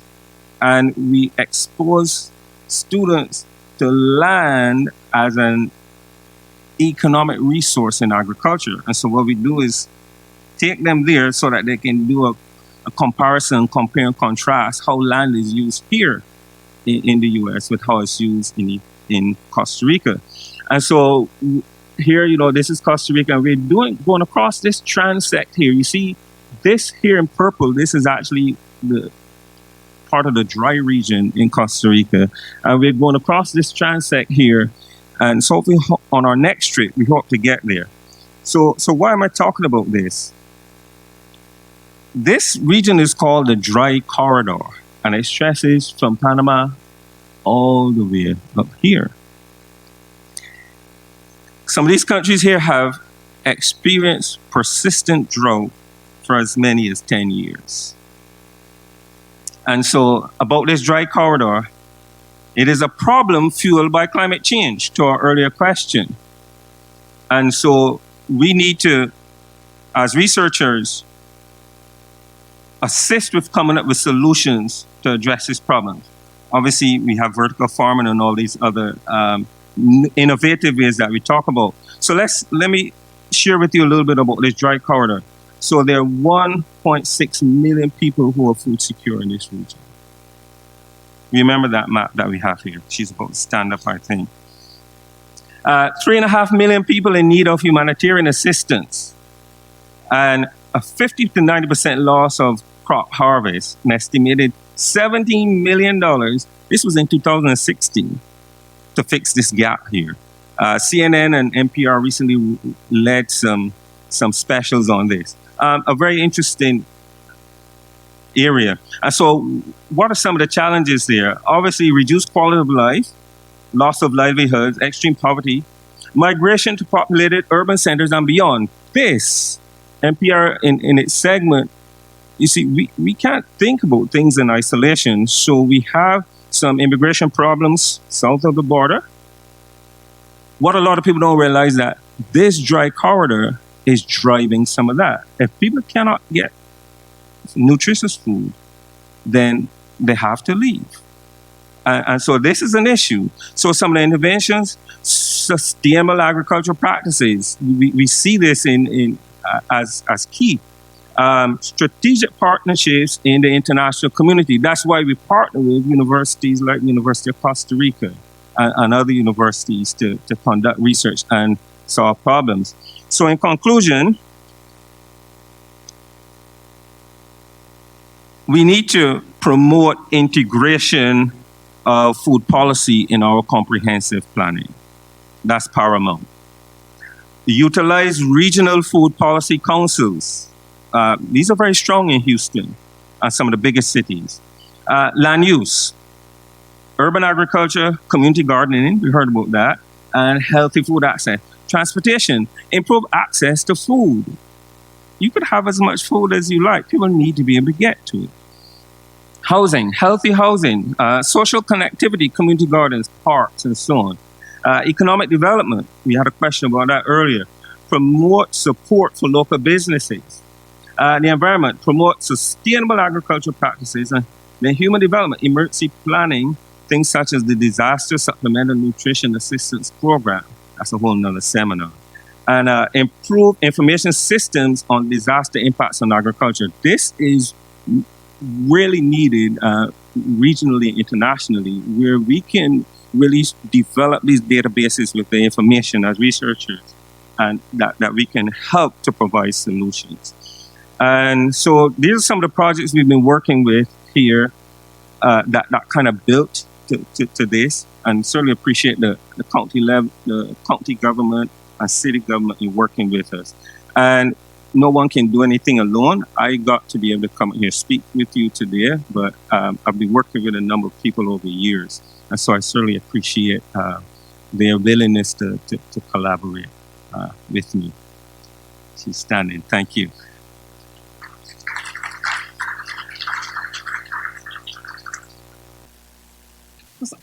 Okay, up next, we will have Dr. Rapindra Awal. And within CARC, which is the Cooperative Ag Research Center, we have different groups that address different issues, and you'll be hearing from 3 of those groups. The first one that Dr. Awal is with the Natural Resources and Environmental Systems Group.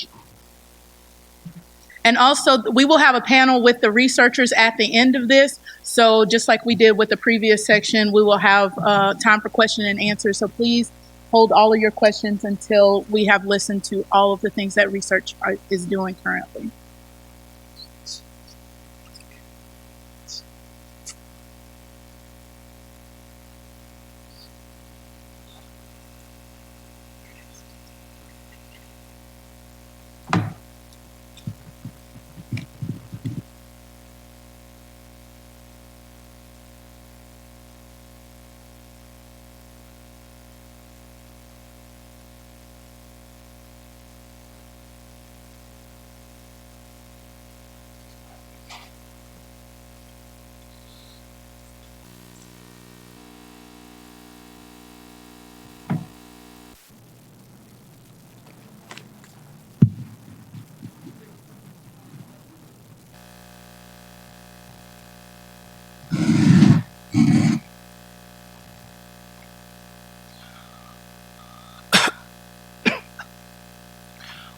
Good morning.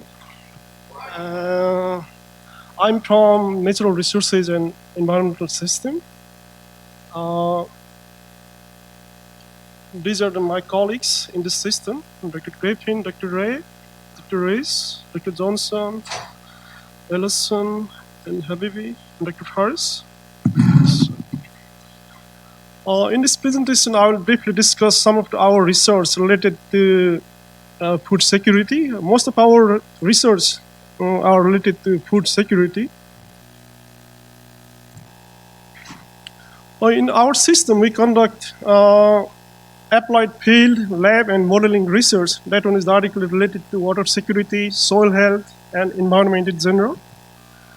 How soil is related with water and food security. This program shows, this figure shows like if we can manage the soil properties, like it helps to secure the food production, and it also helps to secure water security, like in terms of water quantity and water quality. And this proper soil water management, this reduces the demand for fresh water for agriculture and allows soil to behave as nature's kidney in decontaminating our fresh water resources. this is one simple example, like if we can improve the water infiltration, how it improves soil and improves our food and water security, like improving soil infiltration, that means like reduction of runoff and soil erosion, and it also increase the soil roots and soil moisture, and it also increase the groundwater recharge.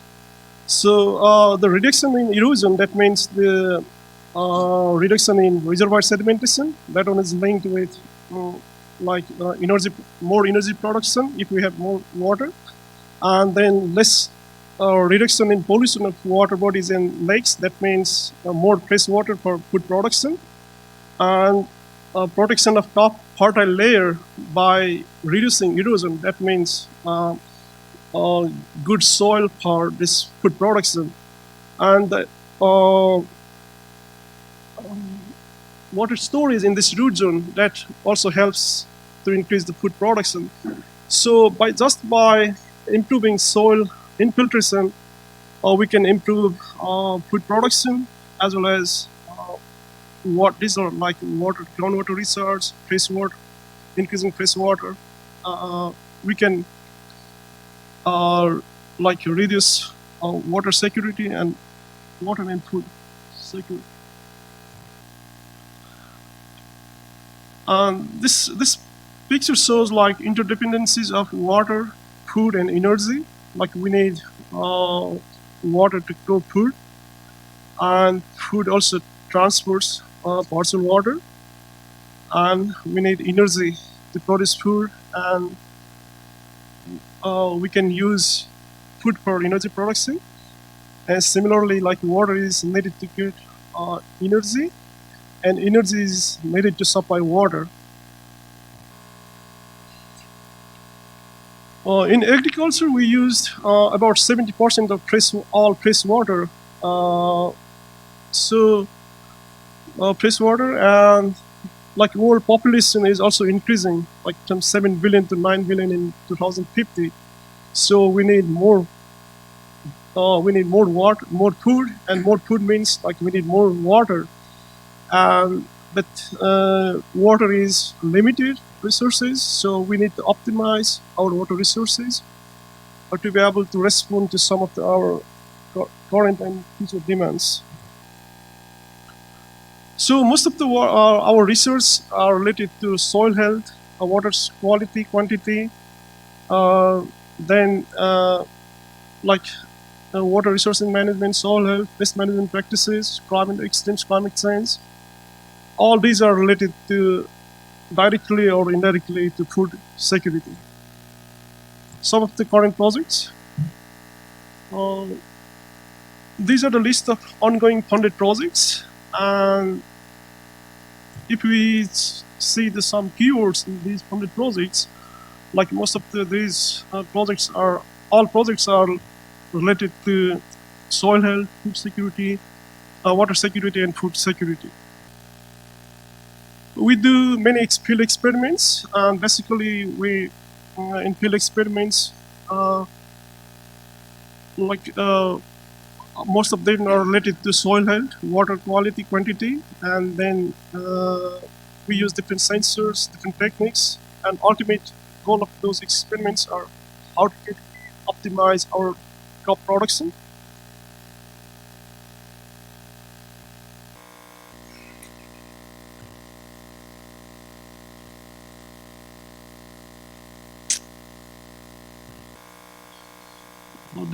This slide summarizes the number of field experiments we are conducting in the farm, the location, as well as the brief description of these experiments.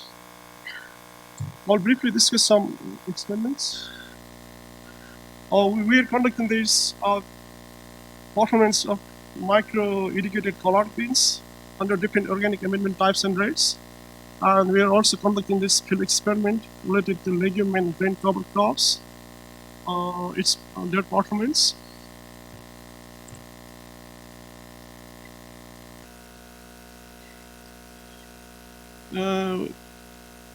Like this one is cover crops. Like we did we use 4 different cover crops and 4 different mixes. And just yesterday, we completed receiving of these plots. And some of the activities we are planning in these cover crops are like how the soil physical, chemical, and hydrological properties will change from these different types of cover crops, how the soil organic content, soil water dynamics, weed pressure, carbon dioxide emission, biomass, and nutrient concentration of cover crops. These are some activities we are focusing on this experiment. This is another project funded by CBG, an integrated approach to study and disseminate the impact of climate change on agriculture and water quality. As a part of this experiment, we are developing plots around this flux tower to plant these 3 different crops in rotation. We collect some experimental data, and then we use those experimental data to validate our crop model and predict some how the crop yield will change in the future, or some then we will link that on with climate change and crop yield, water quality. In the farm, we have this installed farm board, like that one is we can use for precision farming. Like this one use different sensors, sensor for seeding, soil moisture measuring, watering, like weeding. So we can apply the required amount of water at specific location. And we also developed some prototype system, like this one has pump, soil moisture sensor, and this pump operates based on the specified soil moisture, and if the moisture is below a certain level, it automatically pumps, and if higher than some level, and it automatically stops. And this one can also be linked with mobile device. We are also using this unmanned aircraft system to monitor crop health monitoring. We did some preliminary work in this strawberry. We have this ED-coordinates flux tower in the farm. And this one is monitoring different hydrologic and climatic parameters and soil CO2. This figure shows the comparison of like measured in our university farm, soil CO2 measured in our university farm, and SMAP satellite data. We can see the good correlation between these 2 data. This is another figure, like how can we use GRACE satellite data to monitor groundwater and drought. We developed some applications and tools. We developed these for irrigation-related tools. These are available in this website. And this IrrigWise, this one is a web application for irrigation scheduling, and this uses near real-time climate data from different weather stations across Texas, and it also uses site-specific soil data and forecasted weather data. And this one, we extended that model, and this uses graded climate data. This one we can use across any part of the US. This one is based on historical climate data, so we can estimate water requirement for any crops across Texas. Like if you are planning to grow some crops, how much water we need for that particular crops, we can estimate by using this tool. This is Android app, and this gives site-specific soil parameters and forecasted weather data. And this is the another apps developed by Dr. Johnson related to this livestock information delivery system. We did some work related to climate change. We did some climate extreme analysis in Brazos Headwater Basin. And this is the example of Northern High Plains. Like for these 4 different crops in this 2020s, 50s, 90s, how the water requirement will change in different CO2 emission scenario. Like this B1 is low emission scenario, this is moderate, and this is high emission scenario. Like how the water requirement will change in the future in different time period. And this figure shows the spatial distribution uh, water requirement at different locations in this northern high plains. And we also did some crop modeling, like we validated this crop model for experimental data of this reference. Like this, they use different treatment. They use different irrigation water. Like this T1 is without irrigation, and this T9 is maximum irrigation. Like first we validate our model, and then we did some modeling, like if we increase different amount of nitrogen, how the crop yield will change. Like this one is without irrigation, this one is 400 millimeter irrigation at different time period. And if we change the sowing date by 14 days, plus minus, how it will change. And similarly, how the crop yield will change in the future. Like this is the base scenario without irrigation and with irrigation of 400 millimeter, how it will look in the future for this particular scenario, particular GCM data, and these different time period and different scenarios. We can see reduction in crop yield in the future for all without irrigation as well as with irrigation. We did some research related to weather and climate extremes. In Texas, we did some analysis of like crop damage cost related to weather and climate. Like most of the crop damage in Texas is due to this drought, and about 8% is related to flash flood and flood. In annual average lost in this 20 years, about 540 million, and most of the area affected in Texas is in this high plains.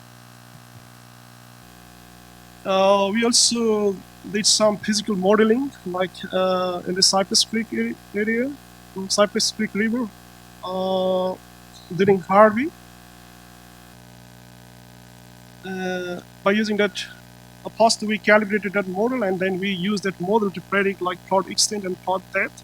And this is the particular example for this time, flood extent and flood depth. And like we also did some scenario, like if we construct embankment around this area, how the flood will reduce. Like this one is observed this chart, and if we construct this embankment, the peak flood will reduce by this amount. So how we can reduce the flood amount of flood.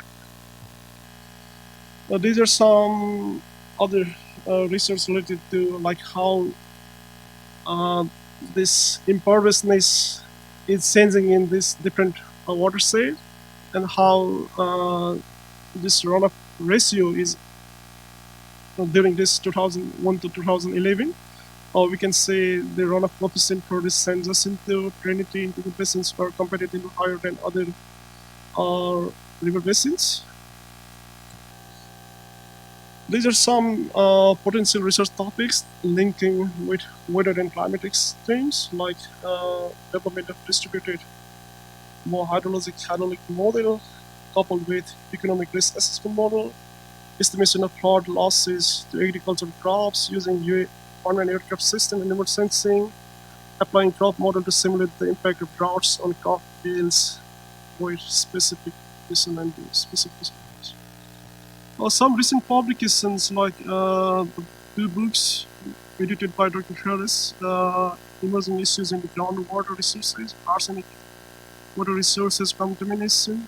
These are directly linked with food products and food quality. Some other publications are also related to this food and water security. I'll stop here. Thank you.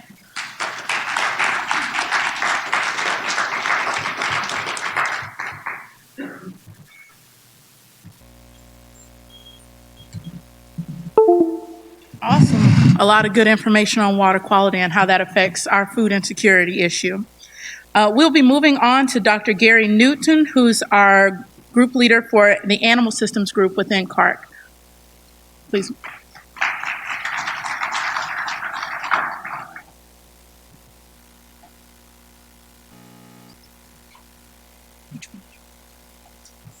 It says...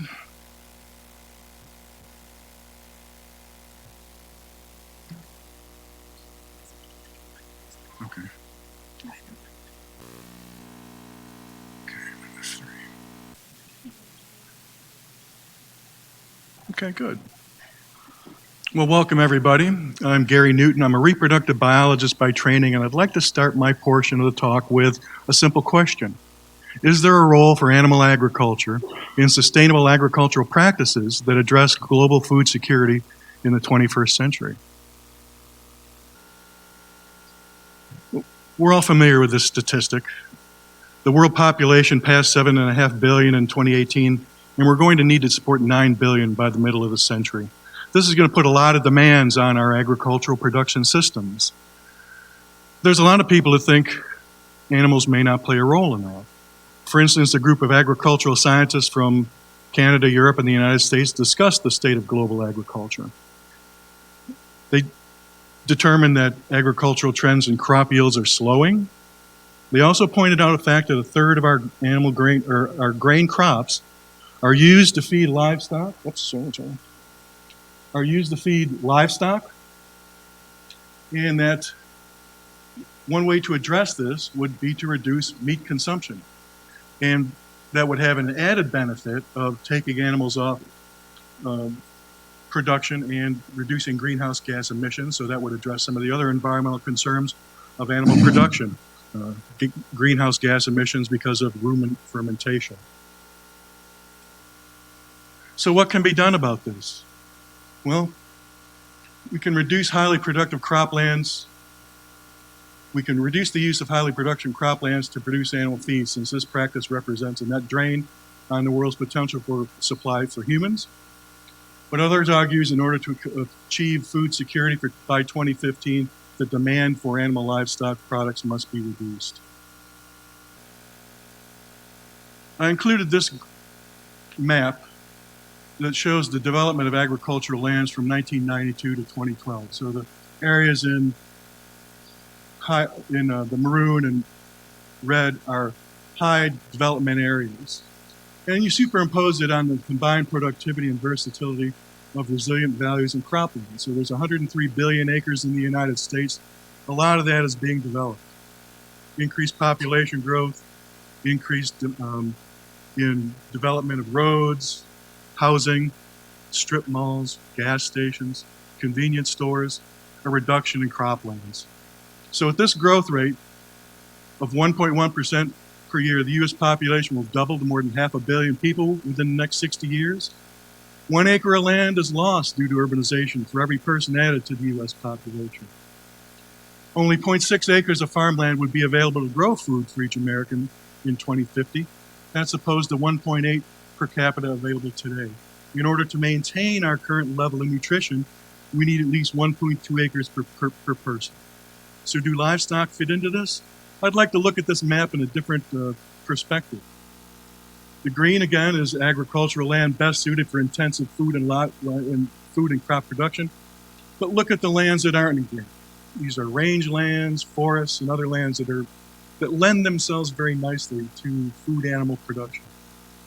And the food animal sector is a very large sector of the U.S. economy. About 40% of the global value of agricultural output is represented by the food animal industry. And it supports the livelihood and food security of almost 1 billion people worldwide. And then worldwide demand for meat and dairy products is projected to more than double by 2050, with the greatest increases in production occurring in the developing world. So there is a role for animal agriculture. How do we make it very efficient so it doesn't compete with foods for humans? Well, this is from a recent publication by the National Science Foundation, Science Breakthroughs to Advance Food and Agricultural Research by 2030.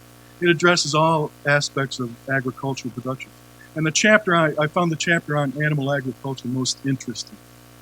So demand is going to increase. It's going to be 70% higher by 2005.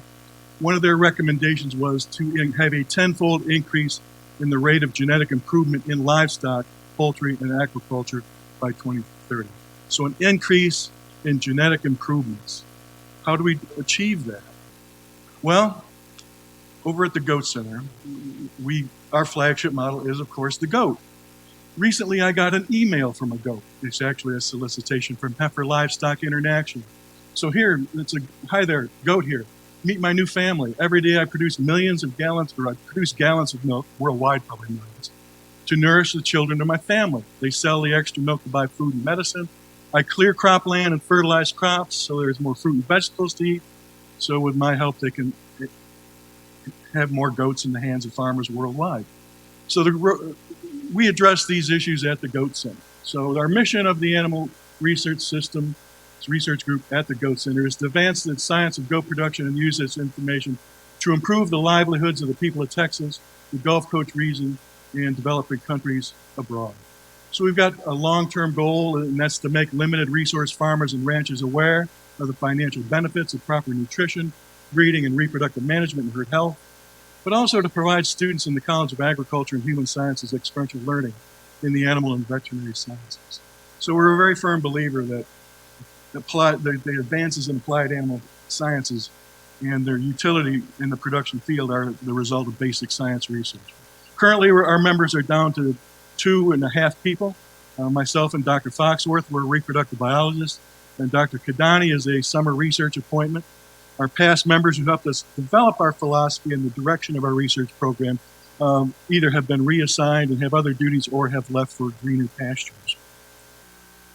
So what are our critical issues we're trying to address? One is to accelerate genetic improvement of livestock by incorporating genomic information, advanced reproductive technologies, and precision breeding methods into conventional breeding and selection programs. So 2 of us are reproductive biologists. This is a natural fit for us.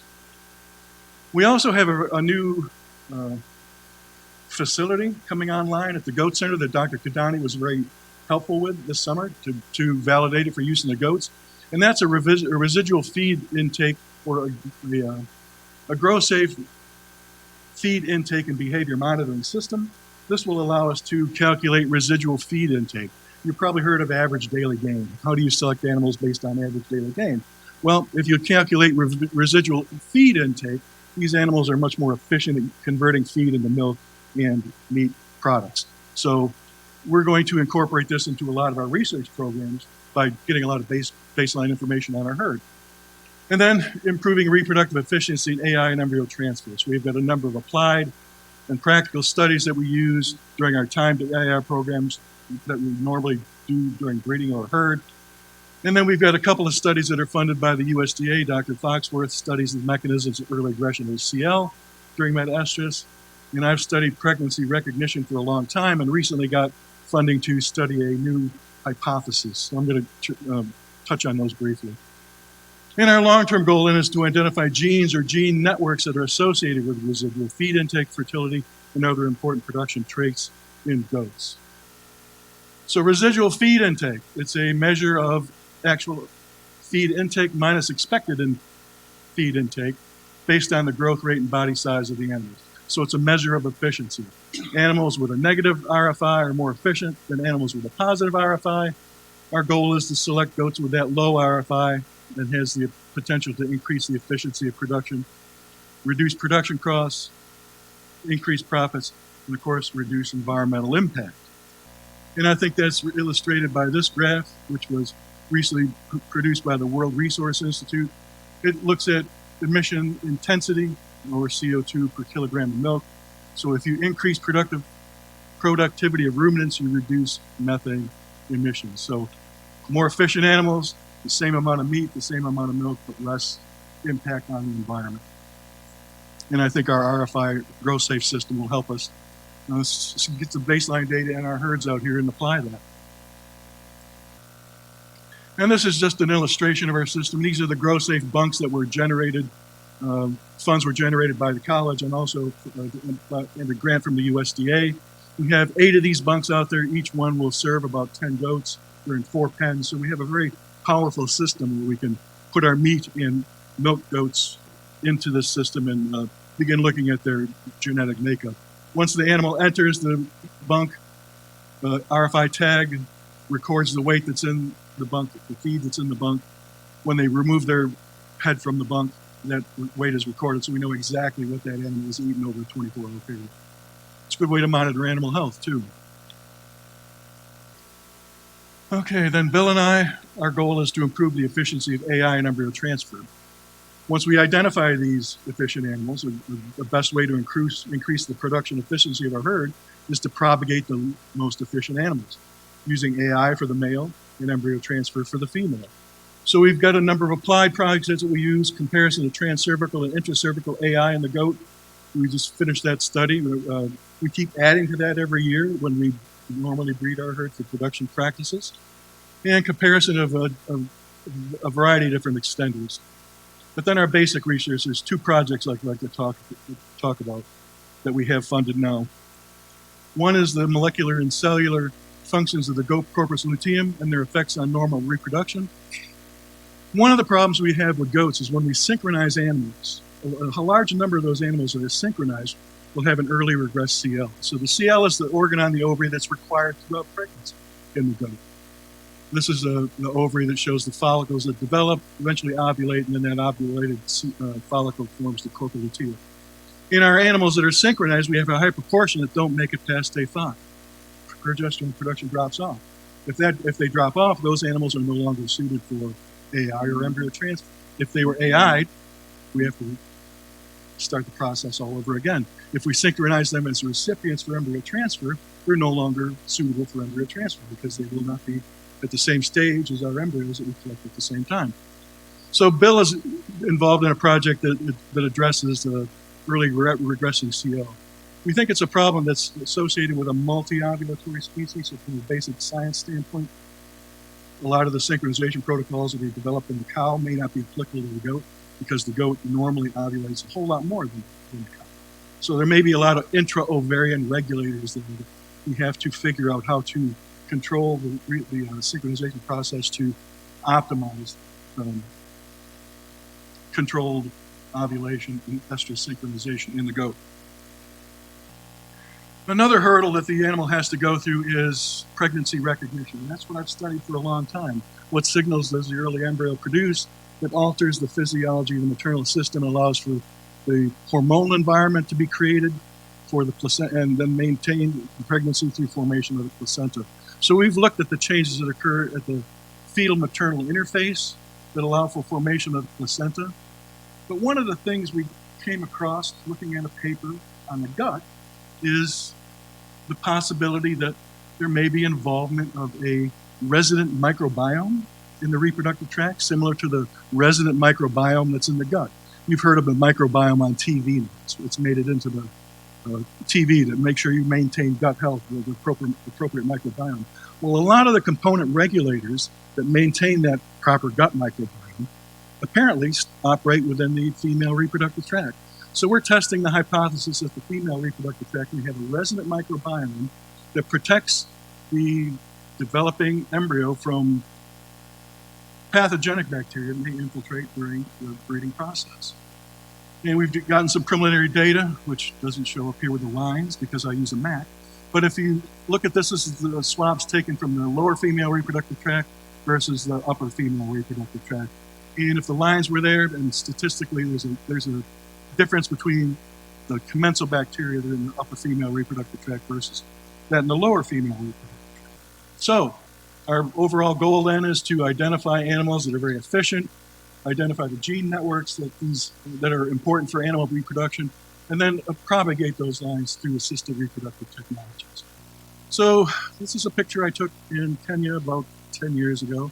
I'd like to ask the question again, is livestock production consistent with sustainable agricultural practices and global food security in the future? I say yes, if you tailor your production to your environment and use genetics to fine-tune your production. So I'll leave it there and answer your questions at the later time.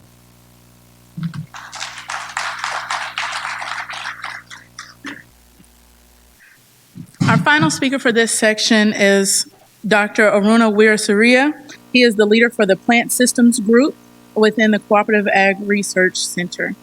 And this will be the last time I speak to you. We will have closing remarks immediately following Dr. Aruna by Dr. Myers. Thank you for allowing me to MC this evening.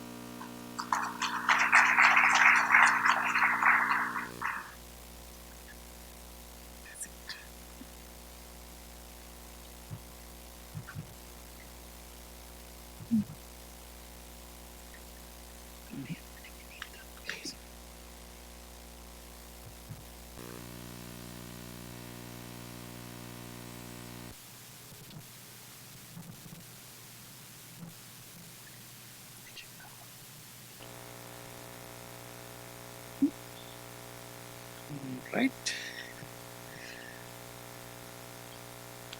Good afternoon.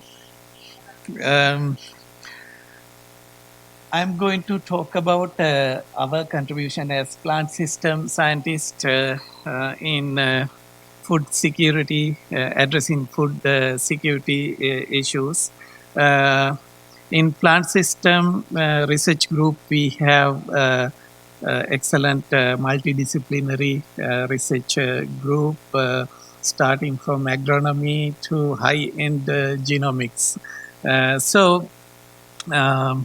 When you look at the plant in the diet,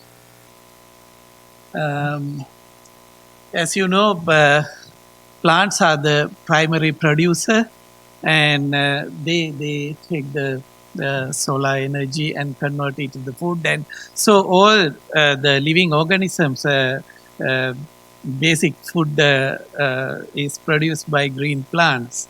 And so far we have discovered about 500,000 plant species, flowering plant species in the world, and yet we have only 30,000 plant species identified as edibles plant species, and about 70,000 of these plant species are known as medicinal species. They are not really sometimes the food plants, but they provide medicinal properties or the preventive properties to keep your health robust.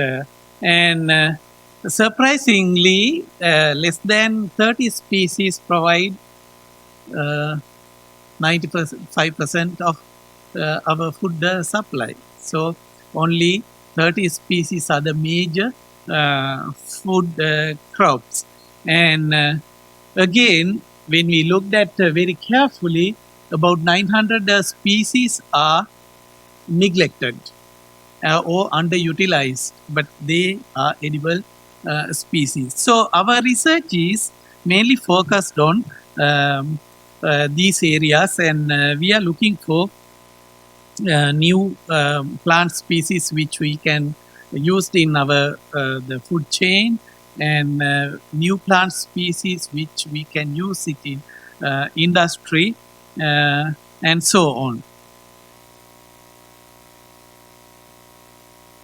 So the plant system research has these areas. We have medicinal plants, specialty crops, and we have research on certain crop improvements, and we work on various biopolymers to use in agriculture and sweet potato breeding.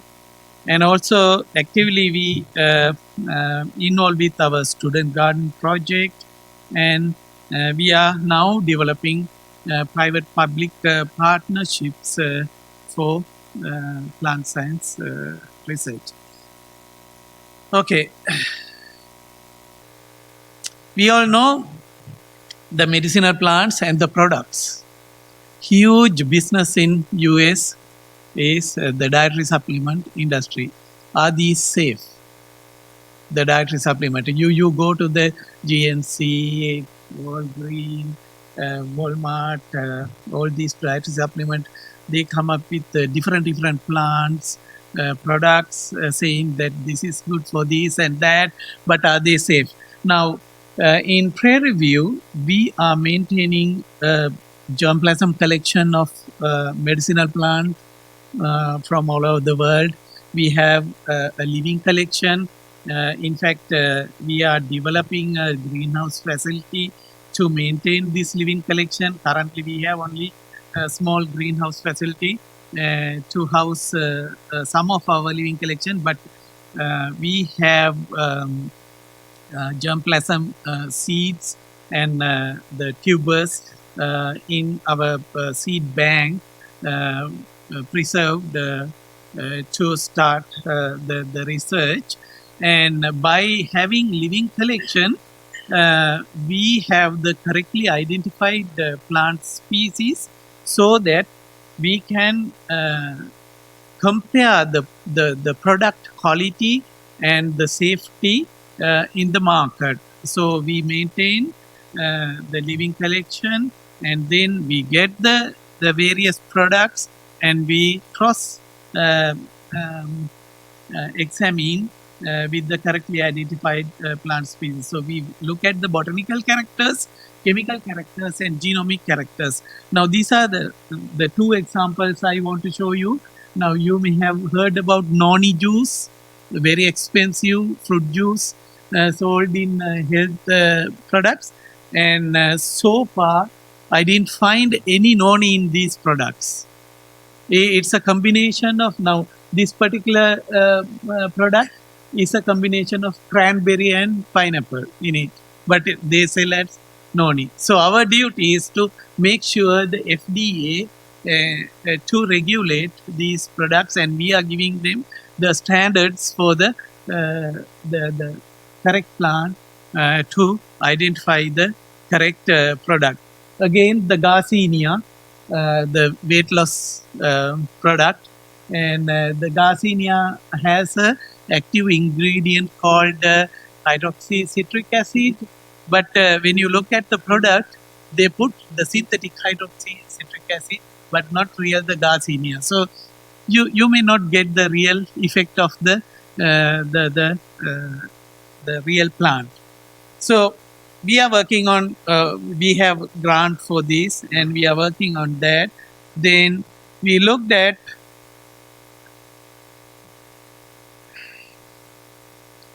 it is not moving. Okay. We look at novel cash crops, and we have identified certain plant species we can grow in Texas climate very well. And even when we looked at our trials, some of the Texas grown plant species give better chemical profile than imported plant material. So these are some examples. Hibiscus sabredifa, or sorrel or roselle, it is sold in healthy shops and various tea shops as a hibiscus tea, and lemongrass for lemon tea and also cooking purpose, and curcuma or the turmeric. It's a kind of superfood nowadays, highly marketable product we can grow in Texas. And also the sesame seeds used in various bakery products and also in Mediterranean cuisine, and it has a big demand in US market. So we have done the trials of these crops, and we are ready to introduce it to the farmers. And also we looked at various medicinally important plant species to use in industrial level. And the Phyllodelsis, the plant I brought from, I was in a collection trip in Peru once, and I found this plant and I brought it to Ole Miss, where I was before, and I couldn't complete any research on this, and I decided to move here, and I brought this plant here, and I studied in Texas climate, and it grows really well in Texas. And the good thing is, when I brought here, we have a very good research team, and Dr. Osiji is here, our great the biochemist and molecular biologist. And this plant has a natural sweetener which is sweeter, 500 times sweeter than sugar, and 0 calorie. But plant couldn't use in industry because in the same biosynthetic pathway, plant produces another compound which is bitter and very aromatic, that is camphor. So with camphor having the plant tissue, we can't use it in industry. So we we thought we should go for the genetic level and gene level and knock off that gene, but which is very expensive method, time consuming, lot of research needed. But Dr. Osuji came up with an idea because he has done some fine tuning of fertilizer in various crops, which I'm going to discuss in another slide later. And he showed some of the results, and fine tuning micronutrients can switch off certain biosynthetic pathway enzymes, the genes. So we tried that, it worked really well, and we managed to knock off the biosynthetic pathway of camphor.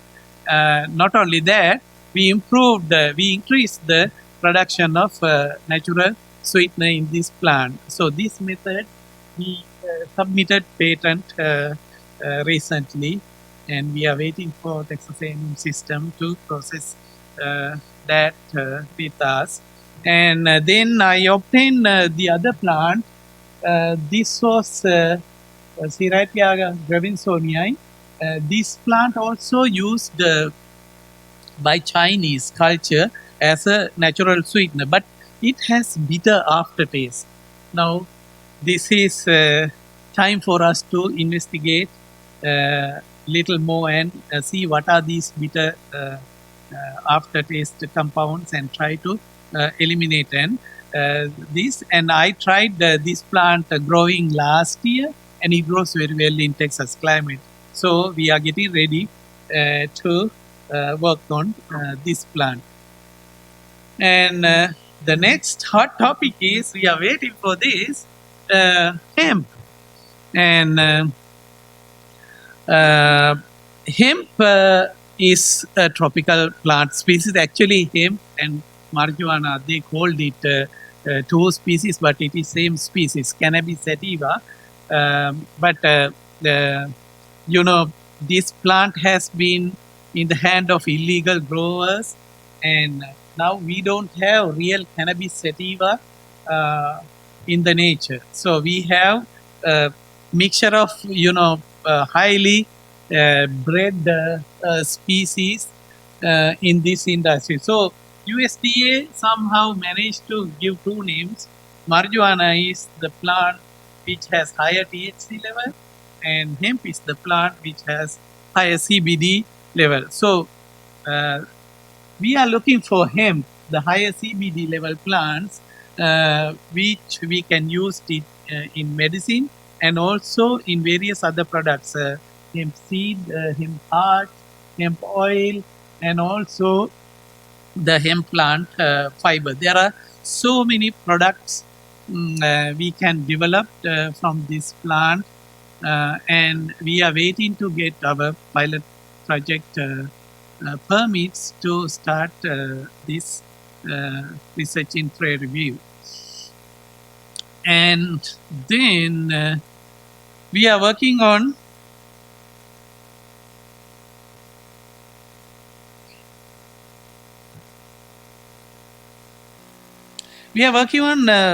various specialty leafy green crops, and you see now in the first row you can see these are all called the first three all called different kind of spinach. Bacilla alba is Malabar spinach. Cocorus olitorius is Egyptian spinach. Pterogonia tetragonala is New Zealand spinach. They all are used it in different cultures, and when you look at the nutrient profiles, they are highly nutritious. And the good thing is they grow very well in Texas climate. And so we did a lot of field trials and started introducing these to the Texas small scale farmers. And the last one, Portulaca oleracea, is a weed actually, but it is a good vegetable to introduce. Sometimes when it is weed, you don't try to eat it. But the good thing in this plant is the plant contains saponin compound, which mimics female hormones. So if you have hormone replacement therapies, you know the synthetic drugs can give you later a lot of complications, and this plant give you enough dose to mimic your female hormones, and you can take out your hormone replacement drugs. So these are the beauty in introducing new species to the agriculture. And the next one is amaranthus. When you hear name amaranthus, you're scared because amaranthus is a big weed here. But you know, amaranthus has about 300 different species, and in Africa, they eat amaranth seed. That's a seed amaranth. Now here we looked at leafy green amaranth. You have red and green amaranthus species. They are highly nutritious, and this one bunch they sell $6 in ethnic shops. Right? This can be easily grown in Texas climate, and this is a very good crop for you also to try. Check. Yeah, and the next one is moringa. Moringa is another superfruit. You can eat anything in this tree: the roots, bark, leaves, seeds, and the pods. It's a very popular in African culture and also in Indian culture. So we have trial and moringa grows very well in Texas, and it's a very good cash crop. I have in my backyard now a lot of fruits there.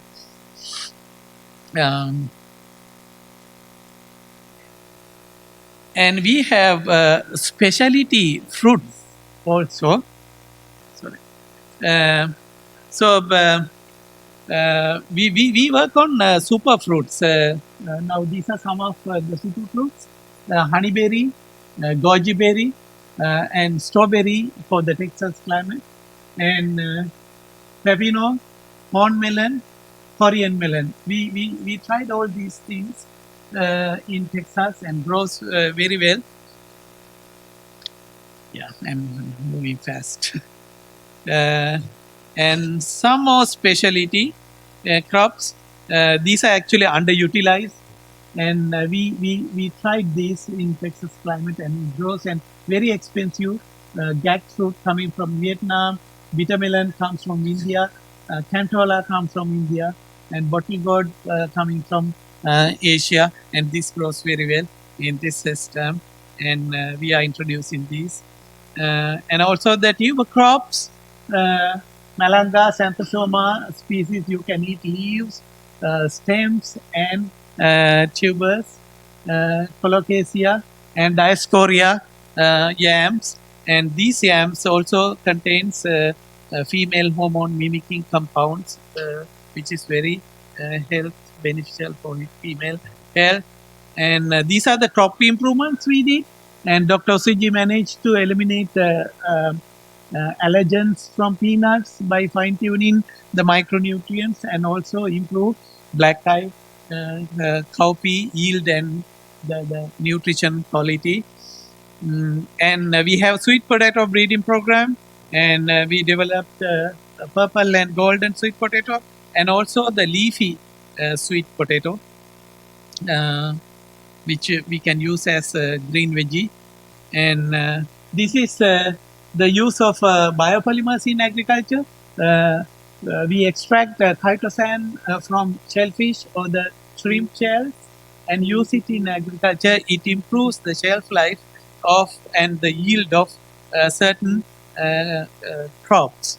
And we help our student activity, student garden, and we give our scientific advice for them to learn and make their garden enjoyable and profitable. And next is our private partnerships, and we work with several companies. We have our visitors here from Eden Green, and this is the newest the partners we visited last week, and wonderful ultra modern agriculture production system, and I want to share with you their facility. Yeah, we better have our group outside tell us to get it. Yeah. So, okay, great.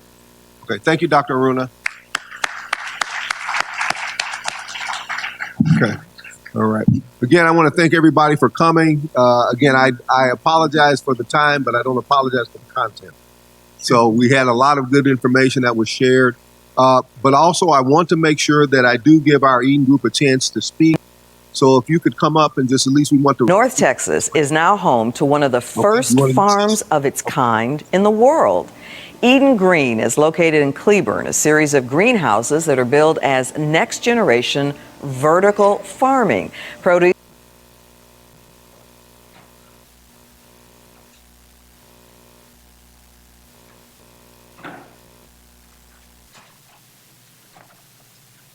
It's a short video. Yeah.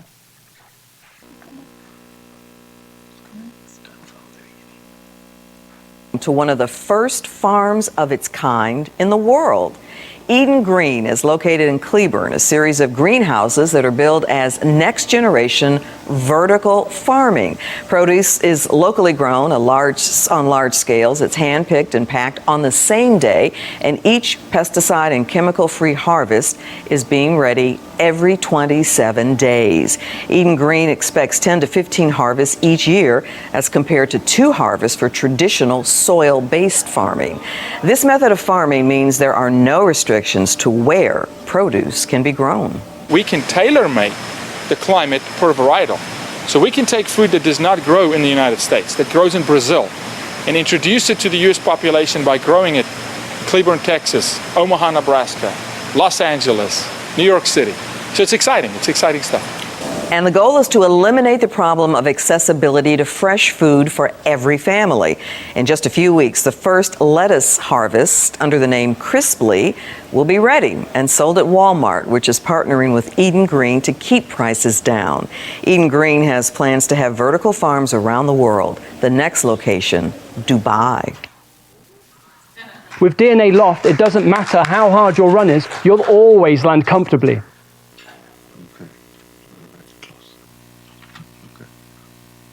So again, we want to thank you for coming. If the Eden Group wants to share 1 or 2 minutes, just real quickly. Again, like I said, I know our food group outside really wants to begin to serve food, but if you can just quickly and again, we want to thank you for setting things up outside. That was very good of you.